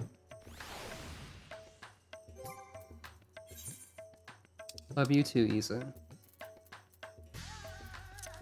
Oh right, I accidentally picked up a slime puddle earlier from when I did an unsynced dungeon run and forgot not to loot treasure chests.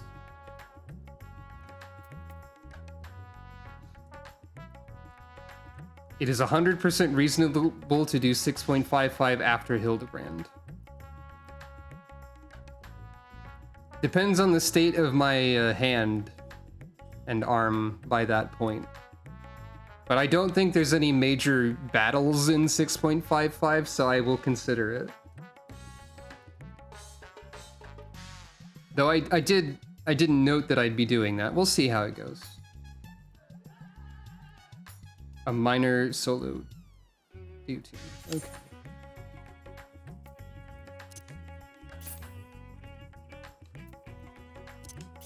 Thing slime puddle.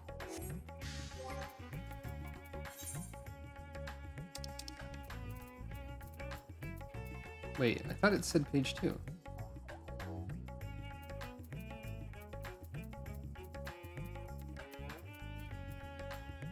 I can't see. Did it say page 1? Oh no, it's on page 9. Must have been something else that I got. Yes, this automaton was created in the likeness of the alien Poo-Poo by Godbrand Mandeville. Oh, I wasn't looking for the slime puddle, I was looking for Poo-Poo. Who was inspired by the interstellar visitor's exquisite curves.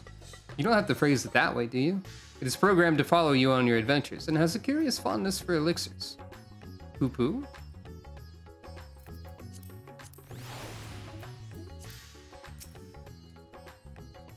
Alien.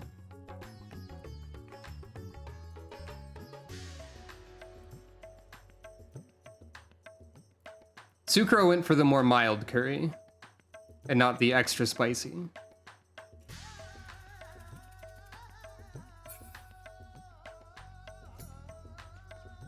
I don't think Sucro would do well with extra spicy.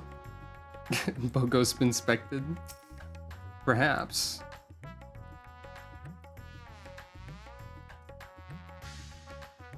Anyway, I'm gonna do this. Which also means I'm gonna flip a coin. Oh right, I have to manually start the bet as well. So, prediction. Start. This or that.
Hello. Congratulations to those who win. And condolences, or won, and condolences to those who did not. It was that. Is it just me, or has it been that an awful lot? Even though I switched coins because the last coin was flipping tails too often. It feels like I'm still flipping tails too often. To be fair, there are a lot of animal tales related to this stream. You can see at least like... Well, there's 2 characters on screen who have more than one. There's 2 characters on stream who have one. Well, okay, 3. 4. There's a lot of tales on this stream, is what I'm saying.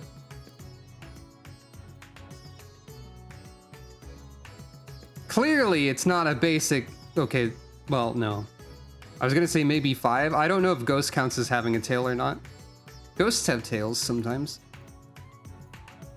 Clearly, it's not just a basic probability thing. Clearly, it's because the stream is heavily weighted towards fluffy tails and all that. Anyway. Well, not all of them are fluffy, probably. Calico's not particularly fluffy. She's metallic. But you get the idea. Anyway. Hello. Ah. I see Hildibrand has found a sea mine. Of duplicity and duplication. Delian is ready to embark on his latest investigation. I believe this is the last part of the Hildibrand quest. Like, this is the 6.55 portion, I think. Ah, Sucro, you're just in time to assist with my latest fact-finding expedition. Our recent foray into Charlian revealed that Poo-Poo's friend was in the company of a Hanish alchemist, yes? As such, I was inspired to do some preliminary legwork here in Thavnair. I contacted my usual sources for local sightings of alien phenomena, but alas, they had none to share. I've thus switched tactics and decided to track down this alchemist fellow instead. Surely someone will have heard the tale of an apothecary bold enough to set up shop on a Garlean battlefield. The inspector and the others have been pursuing a similar line of inquiry, yet have found no leads here in the city or at the Great Work. I believe they've moved their investigation over to Yedlamad, so I suggest we hurry over and join them. I cannot have that little blue man muddying the waters when we're so close to grasping his master plan.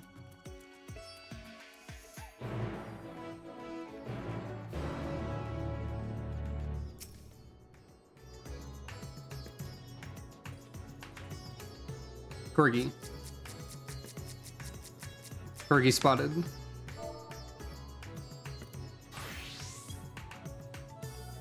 Corgi pet.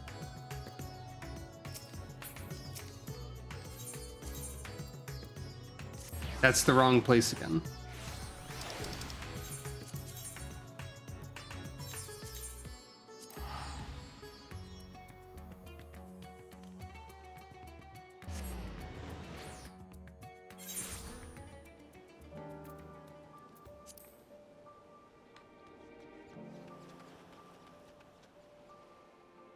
The minion makes funny little squeaking noises when it walks, as I presume regular Poo-Poo also does. Oh, my friend is an exceptional individual, capable of astounding feats that I could never accomplish without the help of my starship's equipment. What else can you tell us about your long-lost comrade, Master Poo-Poo? I keep talking to people out of order. There's the Lalafell again. This part of town would be an excellent place to analyze global trading trends.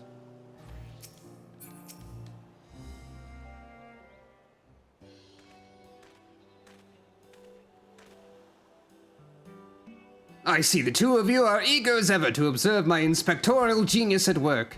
Ah, the long-term fans are often the most ardent. As a matter of fact, we were just about to continue our investigation into the alchemist we know to have been traveling with Master Poo-Poo's comrade.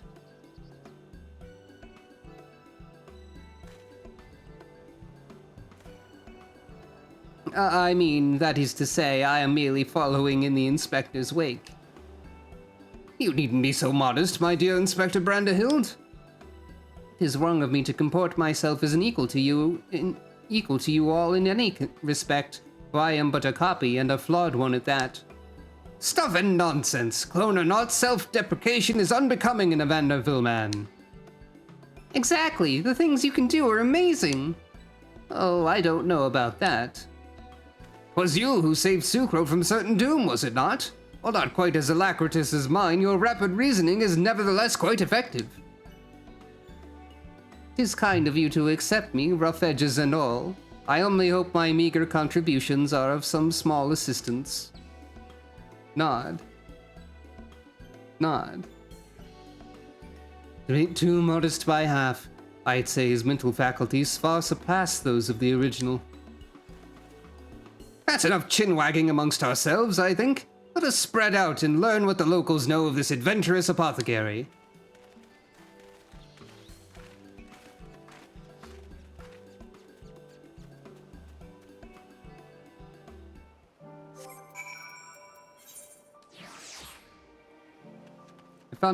I've found myself not using minions lately for some reason. Perhaps if I emulated Inspector Hildibrand's cavalier attitude, I could be of greater use in our investigations.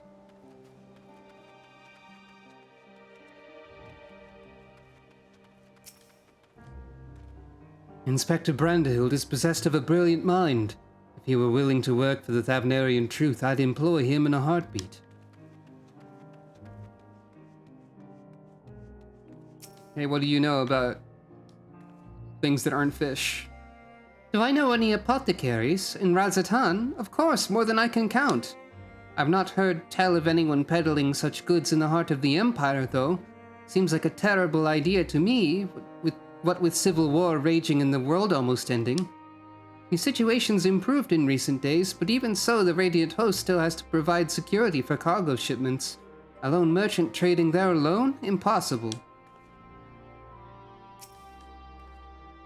Who would go gallivanting amidst the ruin of a fallen empire replete with unknown hazards for the sake of selling a few potions? No one I know, I'll tell you that much.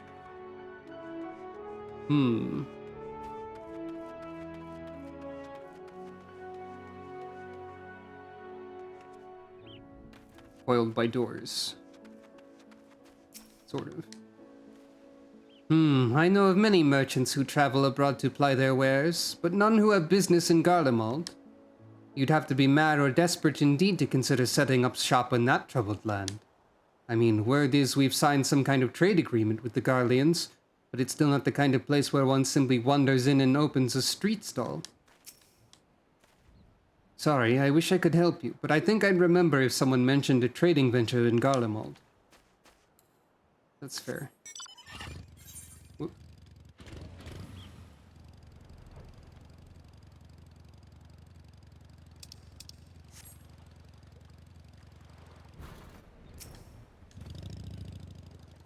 Yes, I know the one of whom you speak. A fellow fisherman told me of a friend of his, an apothecary, who set off for war-torn Garlemald to sell his medicines. A reckless fool, if you ask me. I've no interest in the affairs of such men, but you do, I take it. If so, I suggest you head to Usakaik and hear the tale for yourself. Look for a red-haired lad there gathering shellfish. Are you familiar with Usakaik? It's a little island just outside town. Find the red-headed lad there and he'll have a story for you. I do not fits. I cannot sits. Despite the opening in this jar. My disappointment is significant. How fare your inquiries? Inspector Brandon blocking inquiry. Bow. You cannot go into the pot? My disappointment is immeasurable and my day is ruined. I was thinking about that line, but for some reason I opted to shorten it. Ah, Sucro, I hope your questioning has borne fresher fruit than mine. Oh, a good friend of the alchemist in question, you say? Then let us gather the troops and pay a visit to this felicitous fisherman.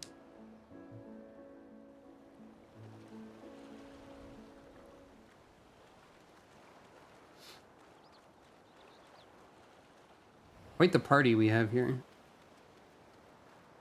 You don't count, Lalafell.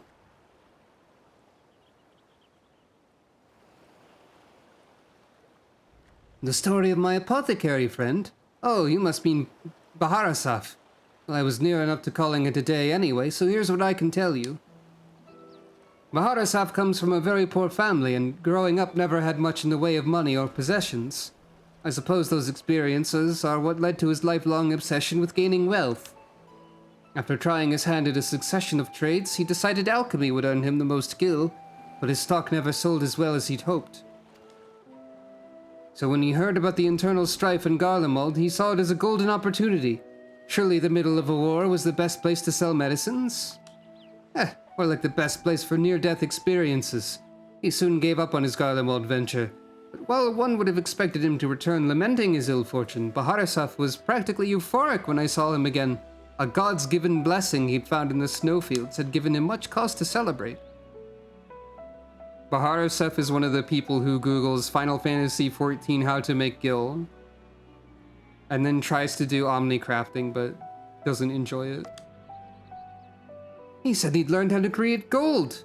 I must admit I laughed at first, but then he showed me a gleaming mountain of the stuff, enough to proclaim himself a merchant prince. He even changed his name to Van Hoody, a word which brings to mind the bounty of the divine. Gasp. A name I've heard. He's a rising star in the markets, is he not? The one snapping up commercial ventures left and right? Nod. Yes, Van Hoody has certainly made his ambitions known in Thavnir, especially when he attempted to purchase the entire port of Yedlimad. The dockmasters declined to sell, of course, but when it comes to buying historic landmarks, a bottomless purse can open surprising doors. Last I heard, he'd converted the Gilded Araya into a private abode, and has been filling it with every rare treasure his gold can secure. I recognize that location name as the trial instance name. He pays out particularly large sums for artworks depicting the goddess Asura. I remember him being a fervent worshipper of hers even as a child. I've encountered much Manusia and Mirga lore in Razathan, yet I recall no mention of this Asura. Well, that's hardly surprising. As a deity of war, she is not well loved by the common folk. Baharasaf is different, though. He sees life as a constant battle to amass wealth, and it is to Asura whom he prays for victory. And damn me if she didn't listen.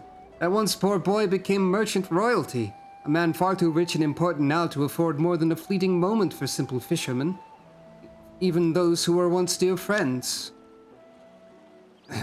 If you'll excuse me, I really must leave it at that. These clams won't sell themselves, you know.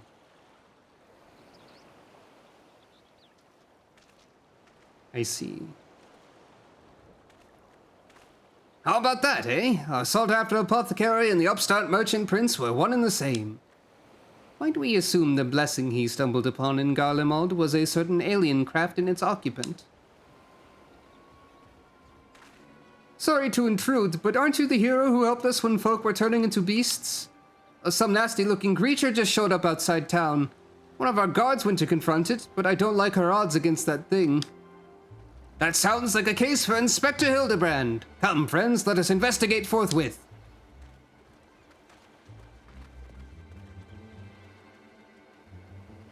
And then the Lalafell got killed by the random creature. Hooray. Maybe not. Ah. You're still here. I thought you destroyed that monster!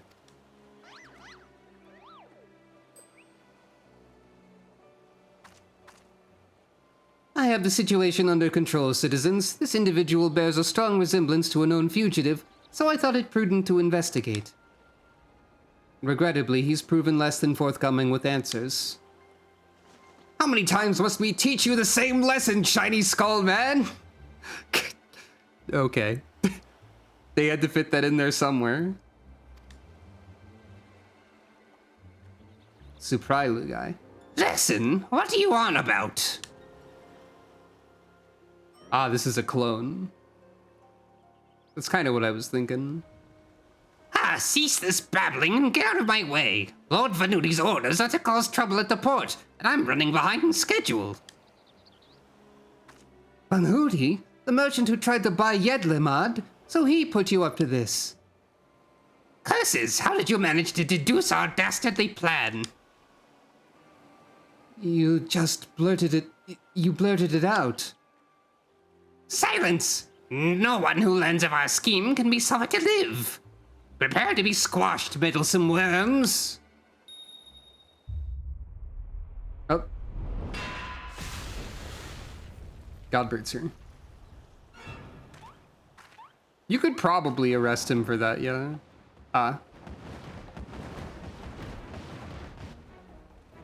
Three more, Sinister Skullman. Was the doctor a quadruplet?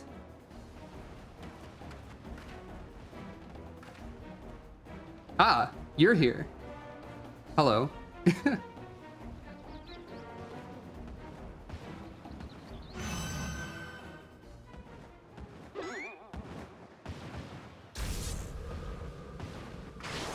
They had to fit Julian in the questline somewhere.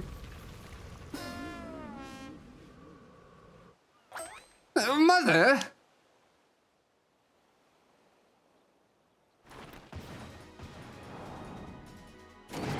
Vexatious vermin! This will soften you up!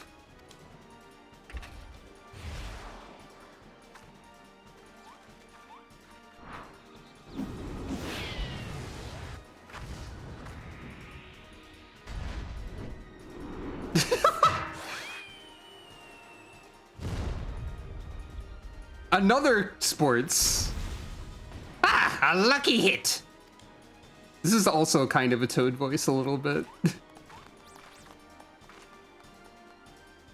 Nod.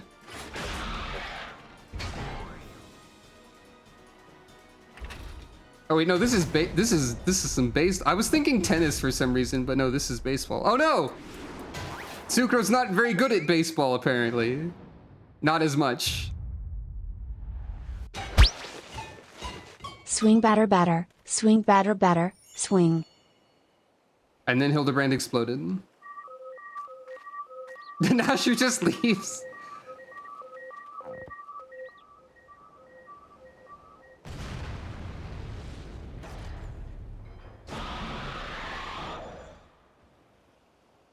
One last pitch.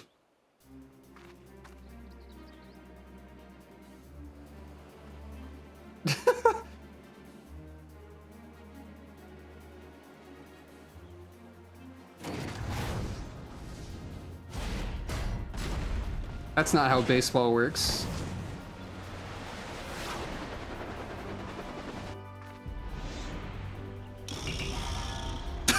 Unlimited heavy hitter special.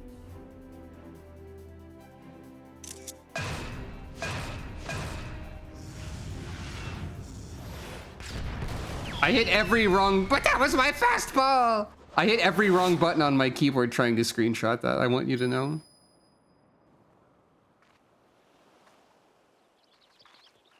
I'm not used to where my screenshot key is yet.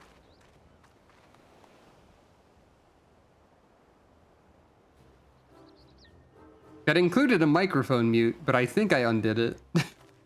Anyway. I've come to expect Father's sudden appearances, but what brings you here, Mother? What the heck did... What the heck was my Julian voice? A proposition from that merchant Vanhuti, as a matter of fact. I think I made her Scottish. I'm accompanying your dad as a manager for Mandeville and Mandeville. We were just on our way to the bloke's mansion. I've already refused Master Vanhuti once before when he tried to buy out our commercial empire. This time, however, the deal concerns offloading a quantity of gold at wholesale prices. It's quite an attractive offer considering fine jewelry is our stock in trade. We thought to at least listen to his proposal. But if he would purposefully command his lackeys to disturb the peace of a public port. Well, Oh, we can't do business with a thug like that. Absolutely not. Nod. Where did all those lackeys come from in the first place? Is there a hulking weaponized brute manufactory around here somewhere?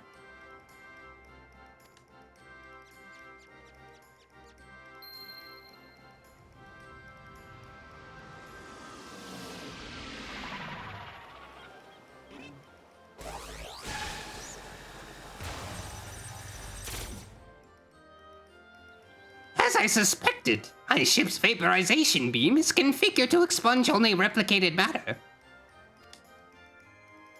So you can copy in organic materials as well. How interesting. Once the matter duplication facility has analyzed an object's molecular structure, it can generate any number of copies. Yet it cannot create matter from nothing. A requisite supply of ether must be on hand to facilitate the process. Core, you sure do know a lot about a lot, Inspector Brandahill, even the alien starships. It is no great achievement. As I've mentioned, the gaps in my knowledge were patched with data from the starship's own archives, which included the vessel's full schematics and functions. Assuming I understand this correctly, is it possible Van Hootie is using the repaired alien craft to replicate piles and piles of gold? Nod. We share the same suspicion, Master Delian. To my knowledge, no other method exists that can reliably produce precious metals. Of course! 'Tis the obvious conclusion. That being the case, one might further assume that Van Hootie is either threatening or deceiving Master Poo-Poo's comrade in order to gain access to the vessel's superior technology. Our course of action is clear. We march right up to this gold spawner's front door and demand the release of his extraterrestrial hostage. Various determined gestures.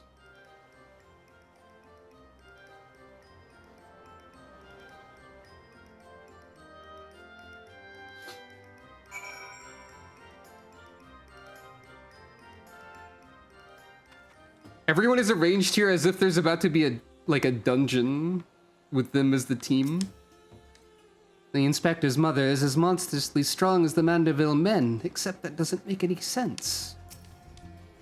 All this talk of threats and deceit has me worried. I'm given to understand that, while identical in appearance, the craft belonging to Master Poo-Poo's comrade is equipped with more advanced technology. That was a smashing hit, Sucro. Good to see you, Sucro. Good to see you're still keeping company with our darling boy. That blocky lad a new friend of yours. Smooth off the edges and he'd be the spitting image of our Hildy. I was hesitant to put stock in the unsavory rumors I'd heard, but this unprovoked attack on the port would seem to be incontrovertible proof of Van Hootie's villainy. We must confront this malicious merchant at once. If your heart's set on confrontation, then you may as well come with us. Van Hootie's invitation included a private airship flight to his new estate. Aye, we still need to formally reject this deal anyways, and his pilot will be waiting. Let us take this Van Hootie to task and bring an end to this case once and for all.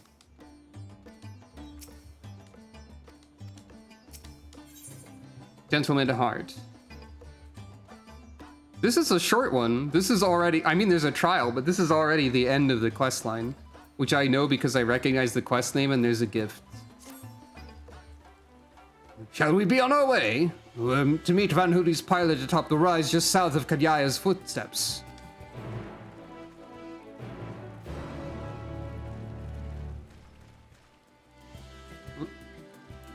My automatic umbrella. I may have to consider doing 6.55 today. What do you all think?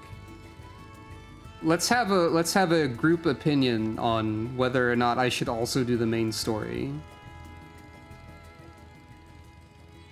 I wasn't necessarily prepared for it, but also there's not really anything to prepare. Take care of my hands first is true, but they're okay right now. I deserve to meet her. Think I'll like Wuklamat. I mean, she seems likable, from what little I know.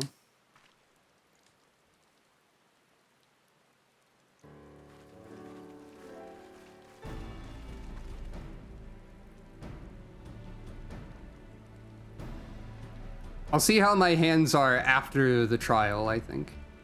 Oh, you waited in the wrong place. Lord Godbert, Lady Julian. And entourage? Pray excuse our presumptuousness. My son and his companions insisted they come along, desperate as they were to meet with the illustrious Master Van Hoody.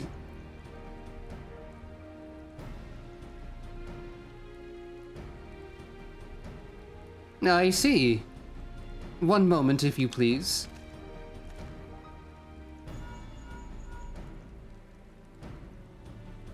Personally, I kind of suspect my shoulder might be the culprit.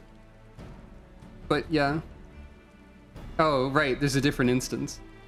Lord Van Hoody should be glad to welcome you all to his home. Pray step aboard, and I shall take you there directly. Lord Van Hoody thinks it's a great idea to allow everyone to get destroyed by a primal. Probably.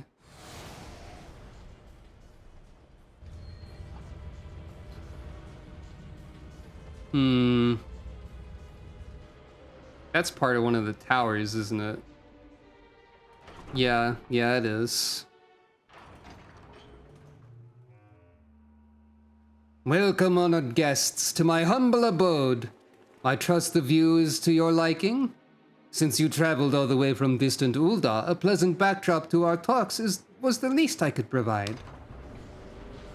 And what an unexpected boon this is! I'd been debating when to extend you a personal invitation, but now here you are, like a wish come true. Save your act for the magistrates, Van Hoody. We know the secret of your ill-gotten gold. You will cease this exploitation of alien technology and release your hostage into the care of Master Poo-Poo at once. Unraveled all my schemes, have you? Good. I needn't waste my breath on tedious explanations, then. This is Master Poo-Poo, I presume. I do have his fellow alien here with me, yes. As for exploiting their technology, I freely admit to duplicating a quite frankly obscene amount of gold. But that was merely the beginning. Would you like to buy my gold for real money? It is I, the real money trade. Guy, imagine making copy after copy of the deadliest weapons in existence. Would not the world itself be yours for the taking? Let's get straight to the point. I want you at my side. With the vaunted warrior of light as the template for my clone army, we could conquer this and every other land in creation. I feel like if you tried to clone Sucro, it somehow wouldn't work. I don't know how, but I feel like it would just fail. I'm one of a kind. I'm one of a cat. I refuse categorically and emphatically, or that's not a bad idea, actually. How about, no. Definitely not. A pity, yet I anticipated you would prove an impediment to my ascension. The Sucro equivalent to Brandahild would be a very focused but not book smart person, I think.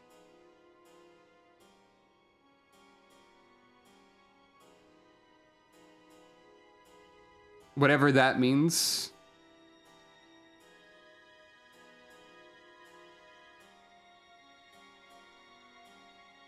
Probably not that far off from Ardbert, or maybe Zero, honestly.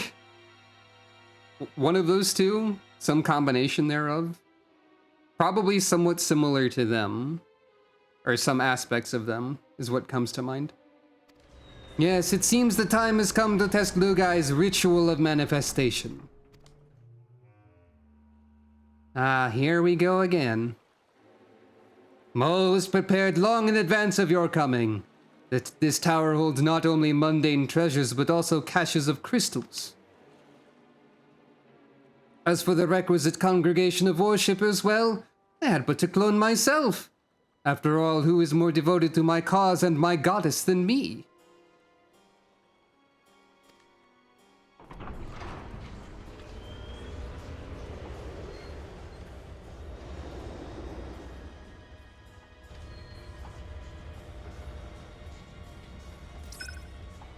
Divine Asura, take up thy blades and wage war upon mine earthly rival. I've pushed the worship button.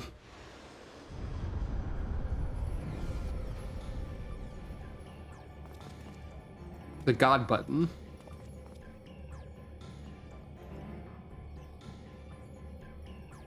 Okay, Hildibrand, how are you going to get blasted into space from this? Shake head. Nay, Hildibrand, against a primal we may be more hindrance than help. We dare not remain within its sphere of influence. Don't we have warding scales, though? Best of luck, my friend. I must make a gentlemanly withdrawal.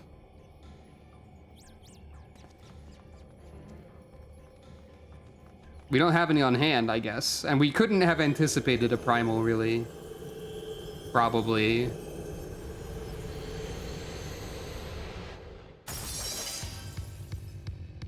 Howdy. It's the Final Fantasy IV boss that went missing, Asura.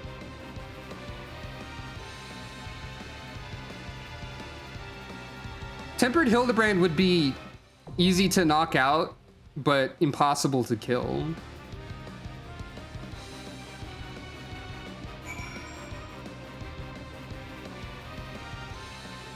Howdy. Yep, she's got 3 faces. Probably rotates between them. And this probably does something.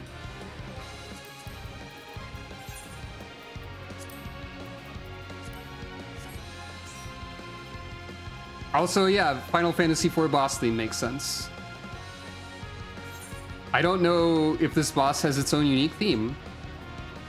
If so, I have never heard it before. I guess I'm going in as a white mage, even though I am technically less experienced with that. Oop. Well, let's see. I can do this. I can do this. Hey, Asura, check out my cool flower.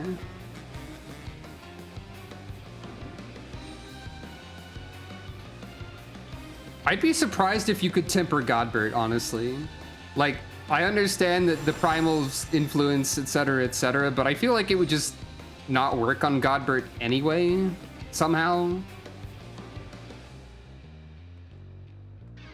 This part of Asura is mad. This part of Asura is scheming. This part of Asura has to deal with the other two, and is just kind of tired.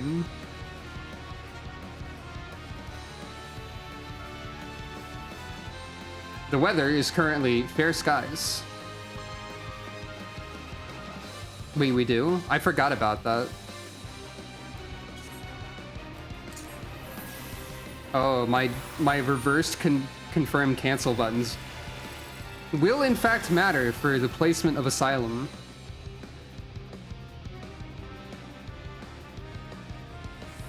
I think the increased amount of bosses waiting politely for you to find a party is very funny. You just noticed something awful? Oh no.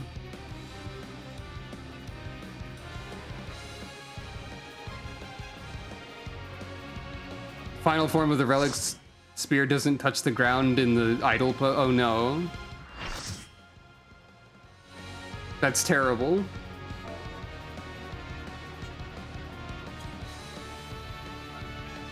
Alright, Asura, what do you do? I mean, like, I know what you do, but what do you do? False Manusya. You have nothing to say, apparently.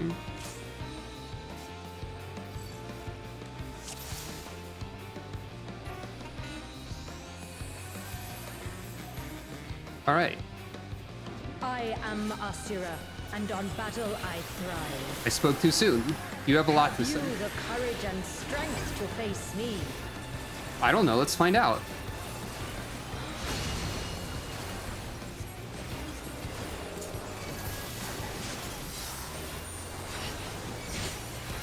Will you dodge or will you bleed?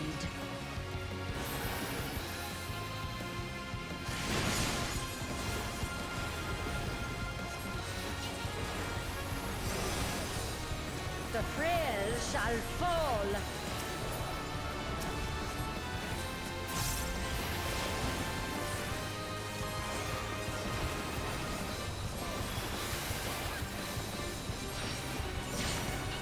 You've not time to blink.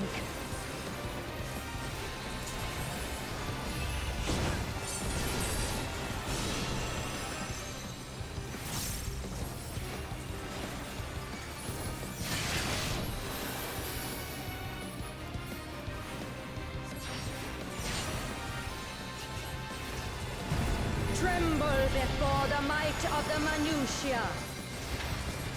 Come forth, embodiment of carnage. Revel on the bloody field of war. The spirit of battle awakens. Yeah, the voice acting is cool. Sharp is the lesson. Oh, I forgot to use Dia. The weak shall perish.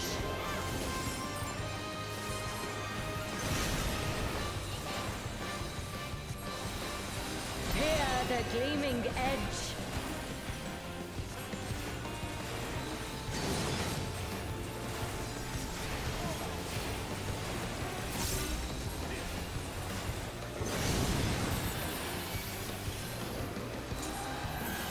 Unmerciful light shine upon you.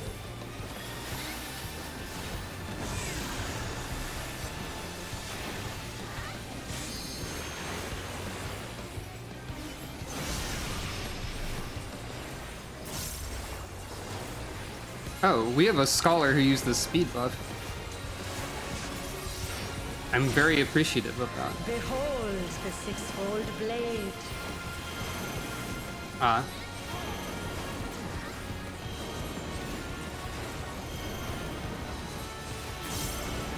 Okay.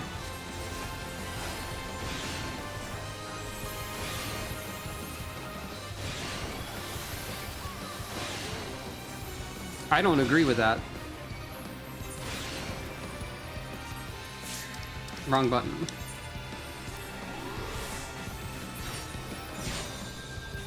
Fury be my strength.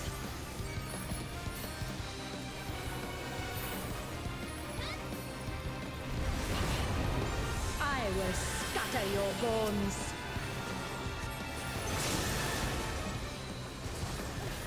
I was in that one, though. That one's my fault. Show me your steel.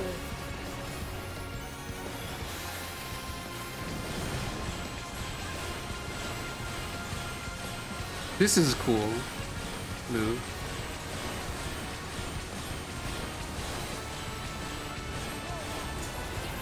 I'll just go ahead and put that down.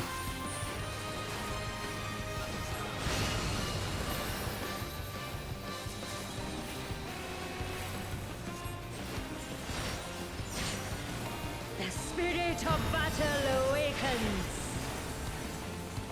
Hear the gleaming edge.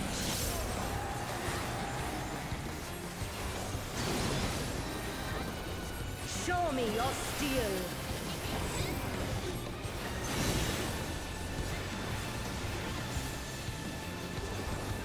I misunderstood.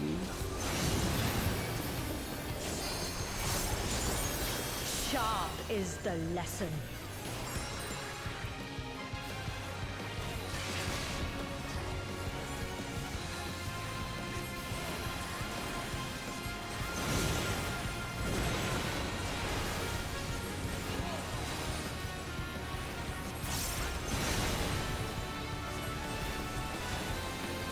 Unmerciful light shine upon you.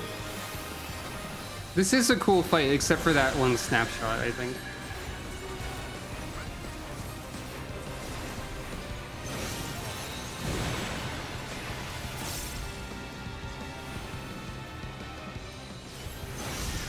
I thought for sure I'd get hit by that one. The tells aren't super consistent feeling to me. Behold the six-fold blade. Oh boy.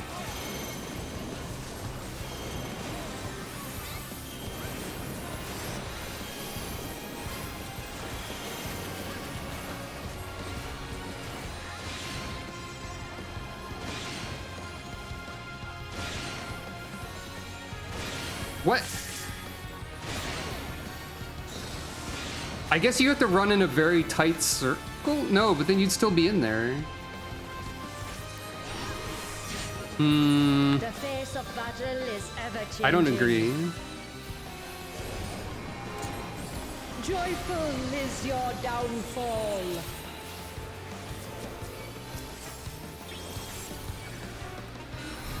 I should have rezzed the red mage. I'm dumb. Scatter your bones. Oh, it's not always a circle?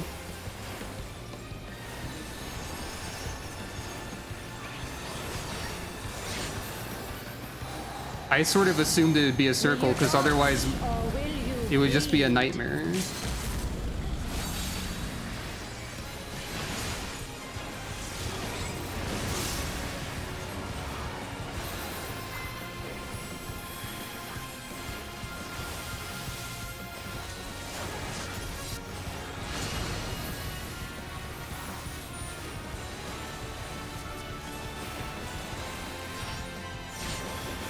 You've not time to blink.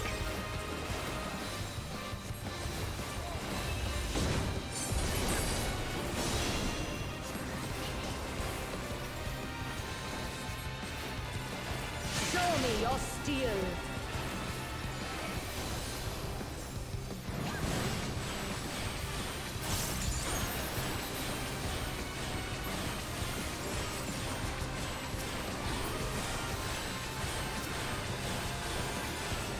The frail shall fall. Throw a holy out there, I guess.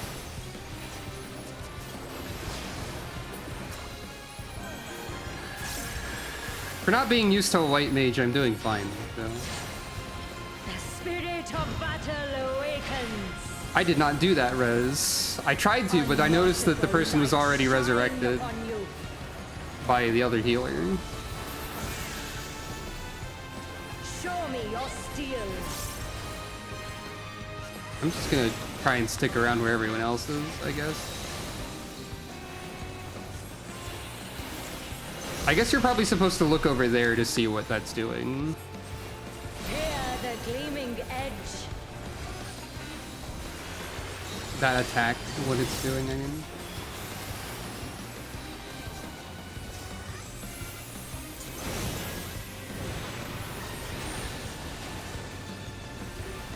God, I see the wave showing up, and I assume that is where the attack will be, but no, it's going past.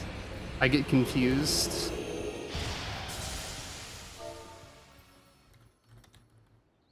No unique theme for Asura, though.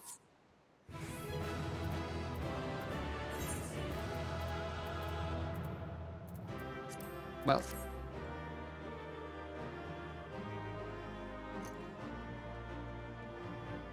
There's the cool Manderville spear, final form.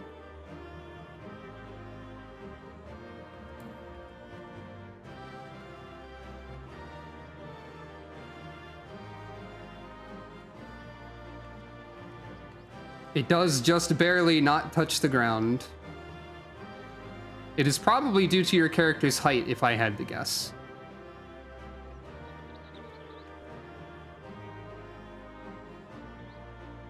Time to Fantasia and make yourself slightly shorter.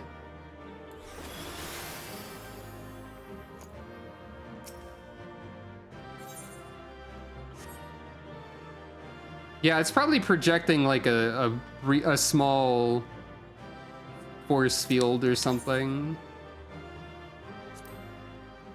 I got 2 commendations. I don't know if I deserved them for what happened, but I did my best. Good show, Sucro. 'Twould seem you thoroughly trounced that pesky primal. Yep, it was definitely all me. Just kidding, it wasn't. I mean, the only thing I died to was something that I feel like is a little bit overtuned, I guess. And even as we speak, Mother and Father should be informing the Radiant host of that despicable Von Hoolie's wrongdoings. My hands currently feel fine, by the way. The Divine Asura defeated? Turn the wheel, we flee for now. Yeah, a bunch of people in the chat were also like, what? Yeah, that's true. Oh yeah, that's true. Who's flying the starship without my permission? That treasure is mine and mine alone. You called your Vestal, Master Poo-Poo. No, I did not. It's my friendship. Yeah, this is just the Luge voice now they've merged.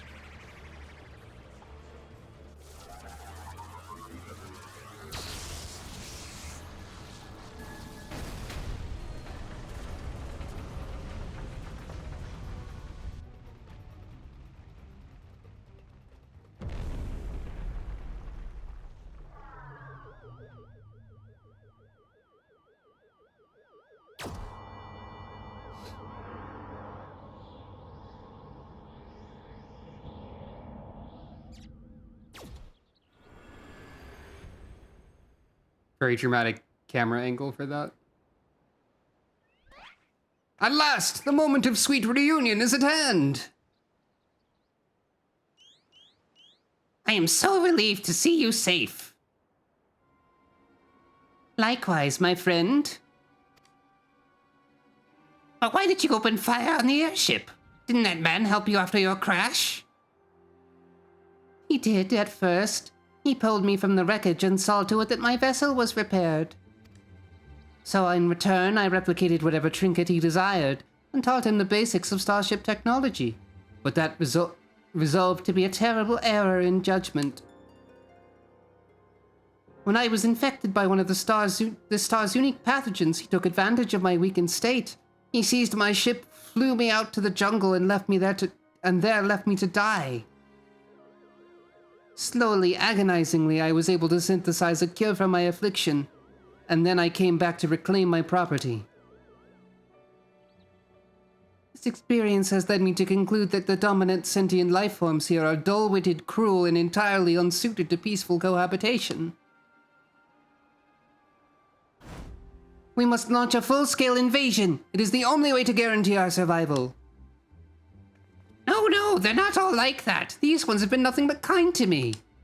Sucro can understand this. Oh yes, they're all smiles until they laser you in the back. You have to strike first before they show their true colors.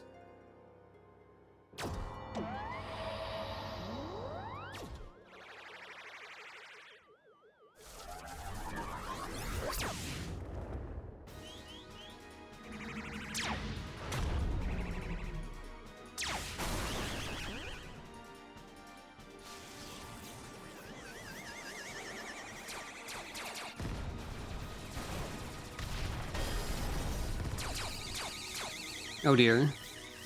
Also, I'm glad you got the Asura card. The ship's reactor core has been breached. If it explodes, everyone in the vicinity will be atomized. And we're all in the vicinity. The voice has changed again. Gasp! Brandahild, it's time for thinking!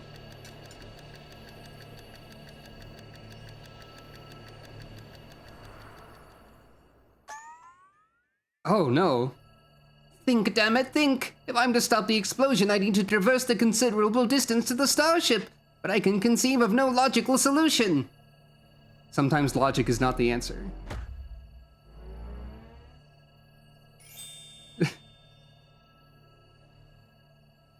Nod.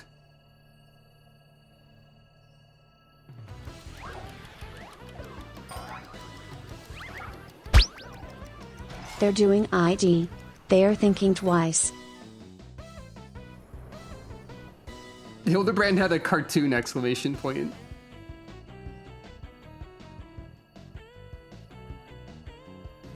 Inspector Brandahild, you must employ my father's mighty moves to propel me to the vessel. I too have calculated that Lord Godwit's signature techniques are our only means of achieving sufficient propulsion. Yet there's a flaw in your proposal. I lack the strength to properly perform the throw, and I have no time to teach you the starship's controls. All caps apparently does break the words. Inspector Hildibrand, it is you who must fling me.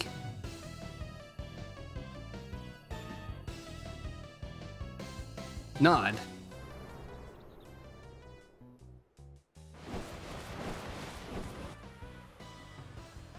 Powering up! Skyward as only a Mandeville can!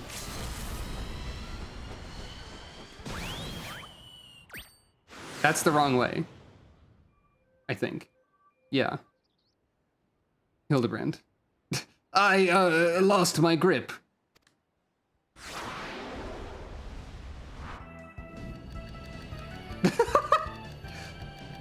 Thinking, in the air! This is fine. Given my trajectory and velocity, the correct shift in posture should generate enough lift and processional motion to... Yes, I can still make it! Are you sure about this? Oh, you've become Boomerang. I see.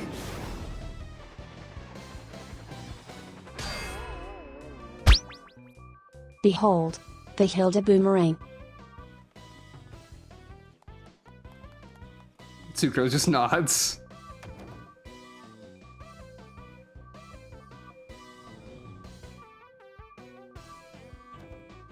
Wait, there's buttons to control the starship underneath the starship?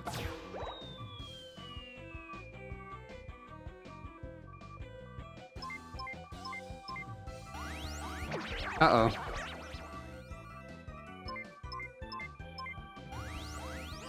Insert your PIN number to continue.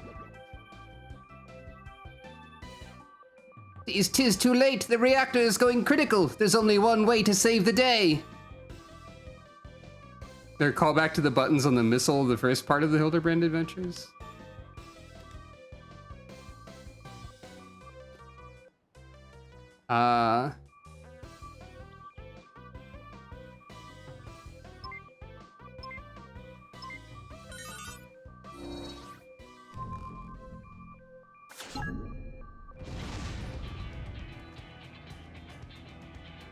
Oh no. Brandahild, no!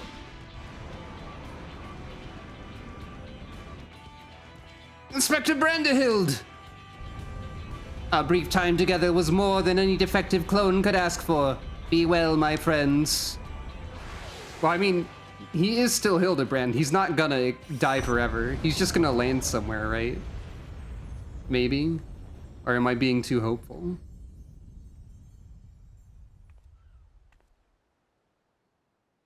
Is this case closed for Inspector Brandahild? Sucro's also worried.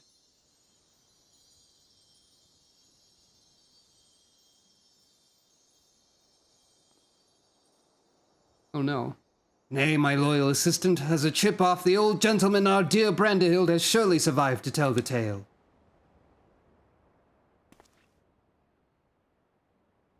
We shall see him again, mark my words. See, that's what I'm believing, but I'm not sure if that's true this time.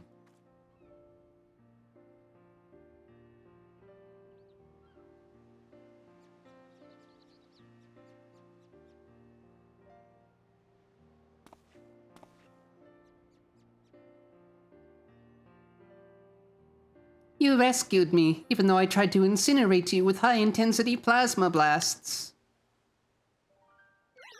Even at the cost of one of your own. If only I could make amends and earn your forgiveness, but alas. There's naught to forgive. With his blocky constitution, Inspector Brandahild will be just fine, I assure you. As a friend of Master Poo-Poo, you are a friend of ours. And what are a few minor plasma burns among friends, eh?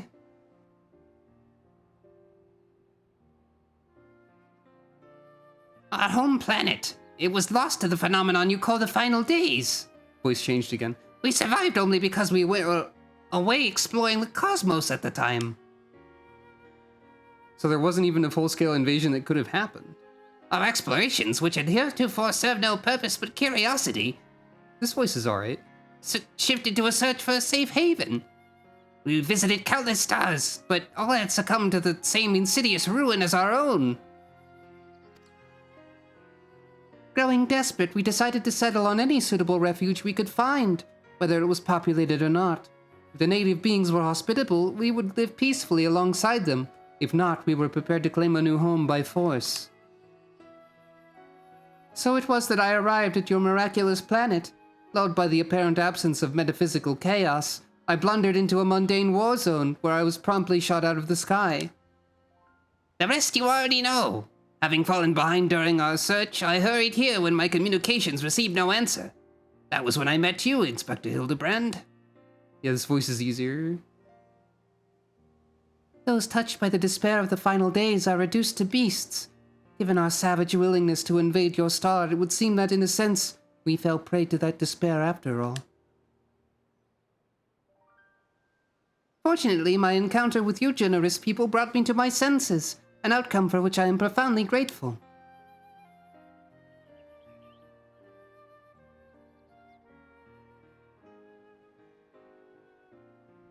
That said, there is nowhere else for us to go. Would it be too much to ask for us to live here on your star? Well, of course you must stay.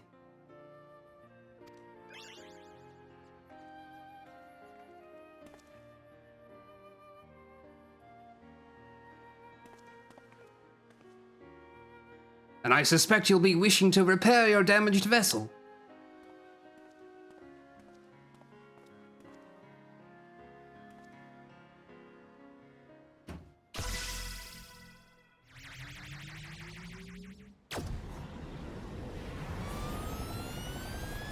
Okay, I was wondering what would happen to Hildibrand. Marie! We've got our answer. See you, Inspector! Oh, Inspector, not again! Wait for me! Farewell, Hildibrand. This is always... Sucro's just folding her arms. Oh, never a dull moment around our Hildibrand. At least we needn't worry if the ship crashes, not with an impervious Mandavillian on board.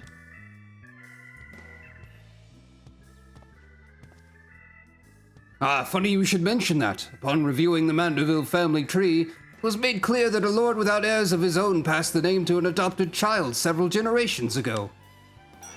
Wait. Are you saying that you and your son are not direct descendants of Godbrand, the alien progenitor of the Mandeville line? And how do you explain your unnatural sturdiness? No, when it comes to building strength and perfecting gentlemanly technique, 'tis not one's lineage which matters, but rather the unbending conviction within one's heart. Though Godbrand's bloodline be broken, House Mandeville shall live on through us. If the begoggled boy can't swallow that explanation, I've also heard talk of some unseen power driven by feelings and emotions. Could be that you and Hildy tapped into that cosmic essence. Ah, it was Dynamis all along, of course. Oh, if that's the case, you must be positively swimming in it, my dear.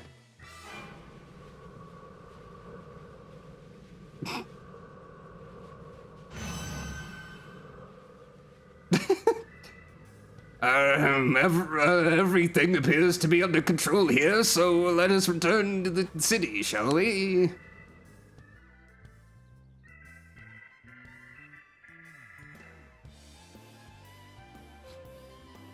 Just Godbert things.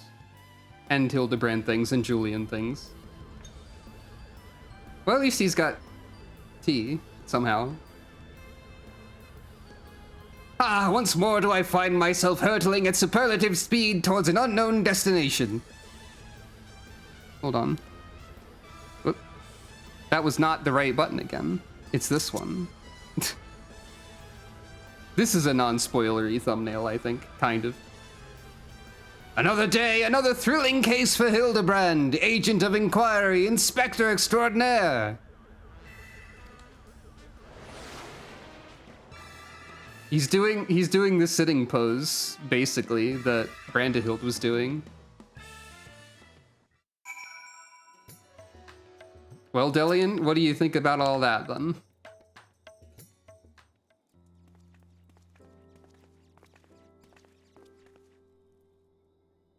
Thanks to an enlightening conversation with Master Poo Poo on the way back, I believe I have the answers required to proceed with our weaponsmithing project. You needn't neglect your other commitments, of course, but I would welcome your continued cooperation. And with that, I bid you good day.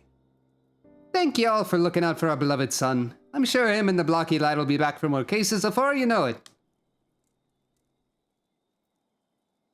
They're basically saying Brandahild is fine. In fact, I bet we're gonna find Brandahild first instead of Hildibrand next time. You've gone above and beyond for us, Sucro, so I'd like you to have the one replicated starship we made. It doesn't have the duplication facility or other such technology on board, but it will carry you through the skies. Use this key to call it whenever you wish. Sucro, get UFO. I kind of wish you sat on it like Hildibrand was sitting on it in that cutscene instead of what happens. As for the two of us, we've decided to get to know our new home better by embarking on a journey of exploration. And so this is where we must say our farewells. Thank you for everything. We are fortunate indeed to have met you. They're wiggling. They're going. There they go. It seems Poo Poo wasn't planning an invasion after all. He even tried to stop his friend from launching an attack. I'm calling an end to this investigation, Sucro. Your unfailing support during this entire ordeal has been most appreciated. Thanks to you, I was able to observe the inner workings of Charlian, and even travel to the surface of the moon in search of the truth. And when my own conspiracies threatened to blind me, you were there to open my eyes to the true shape of things. But this world yet harbors its share of the strange and the inexplicable, not the least of which is the source of Hildibrand's impossible physiology. Not an alien, then. Mayhap he's the product of a hyper-advanced civilization from the distant past, the descendant of some gruesome biological experiment. Someone needs to plumb the depths of these unexplained phenomena, and I'm the very man for the job. Shrug. UFO identification key. A gentleman to walk with me, orchestrion roll.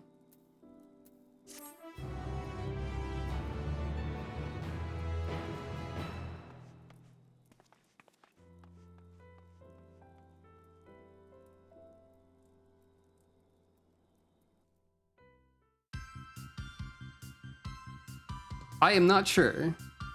She might not. Alien blood never flowed in their veins. Source of their strength an enigma remains. A dynamic folk, their clothing bespoke. A gentlemanly family, the good house Manderville. A true inspector is born from the heart. La la la la la la dee dee da da da, etc. Everyone's here. Except for Sucro. Sucro doesn't get to... Oh wait, no, she does! That's her, she's right there. Hildibrand will return? He will. They've said this directly. She does get to do the funny run. Oh no. What are you up to?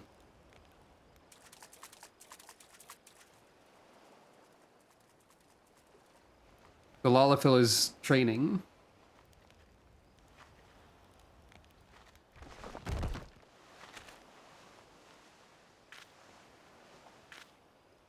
He's only gonna get more important, isn't he?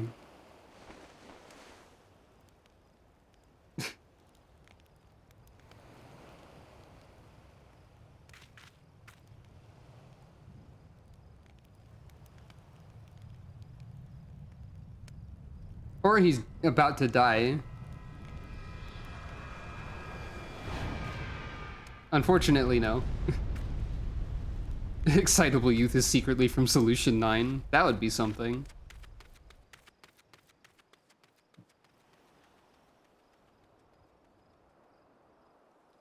How mysterious.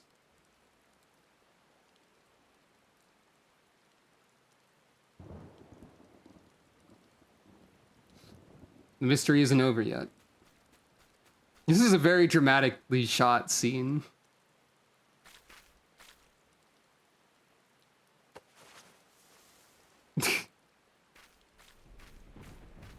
Stealth. Sneak 100.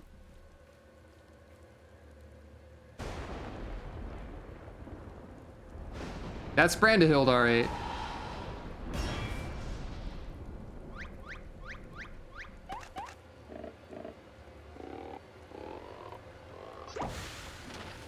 I don't know why this is horrific, apparently. It's just Brandahild.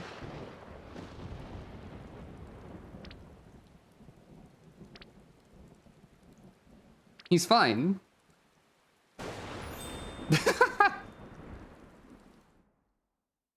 Good stinger.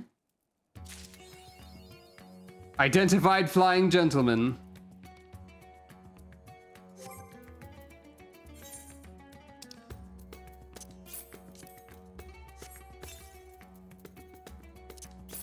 So, a gentleman to walk with me is the ending theme that we just heard.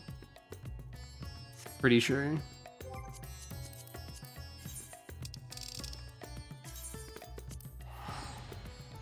That's true. I didn't think about that. So this mount.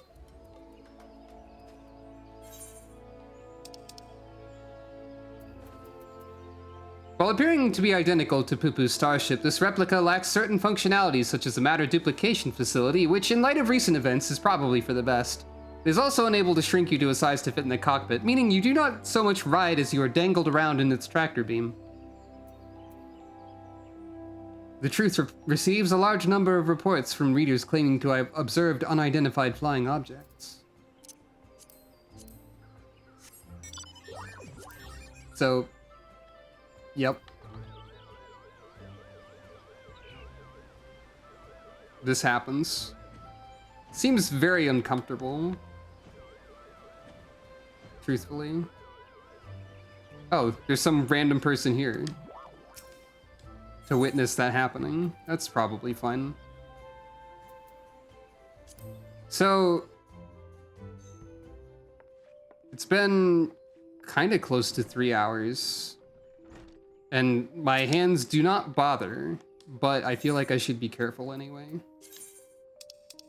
Because I feel like 6.55 is probably going to take about 3 hours too. Like, I think I've heard it's about 2. But we always need to, like, overestimate time for... just in case. Because, like, I thought this was going to take 2. Yeah. You have to factor in... You have to factor in reading stuff out loud and going on tangents. And anything else that could conceivably delay it.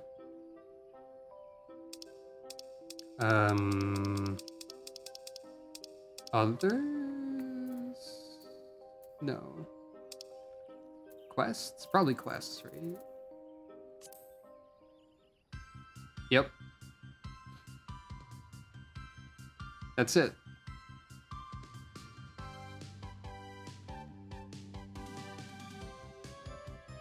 You don't get Brandahild's theme as an orchestrion role at all, I guess. I think.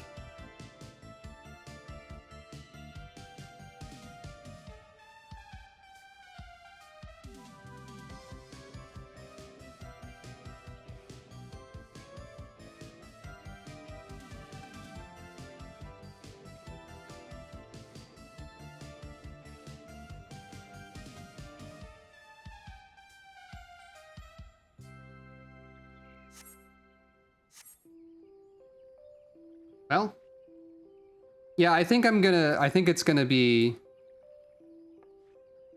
That's true. I don't know how I would celebrate that, but I think 6.55 will be its own stream. Oh, wait. Zucker doesn't need the detective outfit now. What does she wear for 6.55? Is it this? Is this 6.55? Actually, I do also have this White Mage Glamour that I like, that I haven't used for anything yet. I made this recently.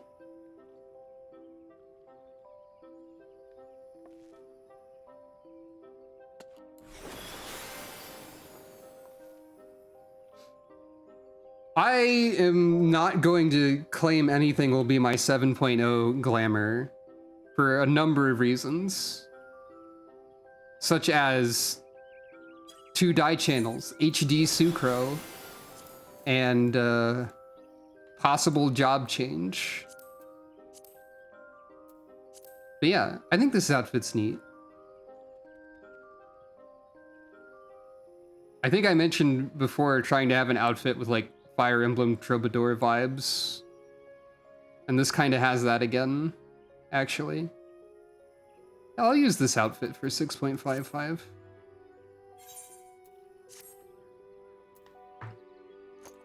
But yeah, I can't know anything about what my 7.0 outfit will be until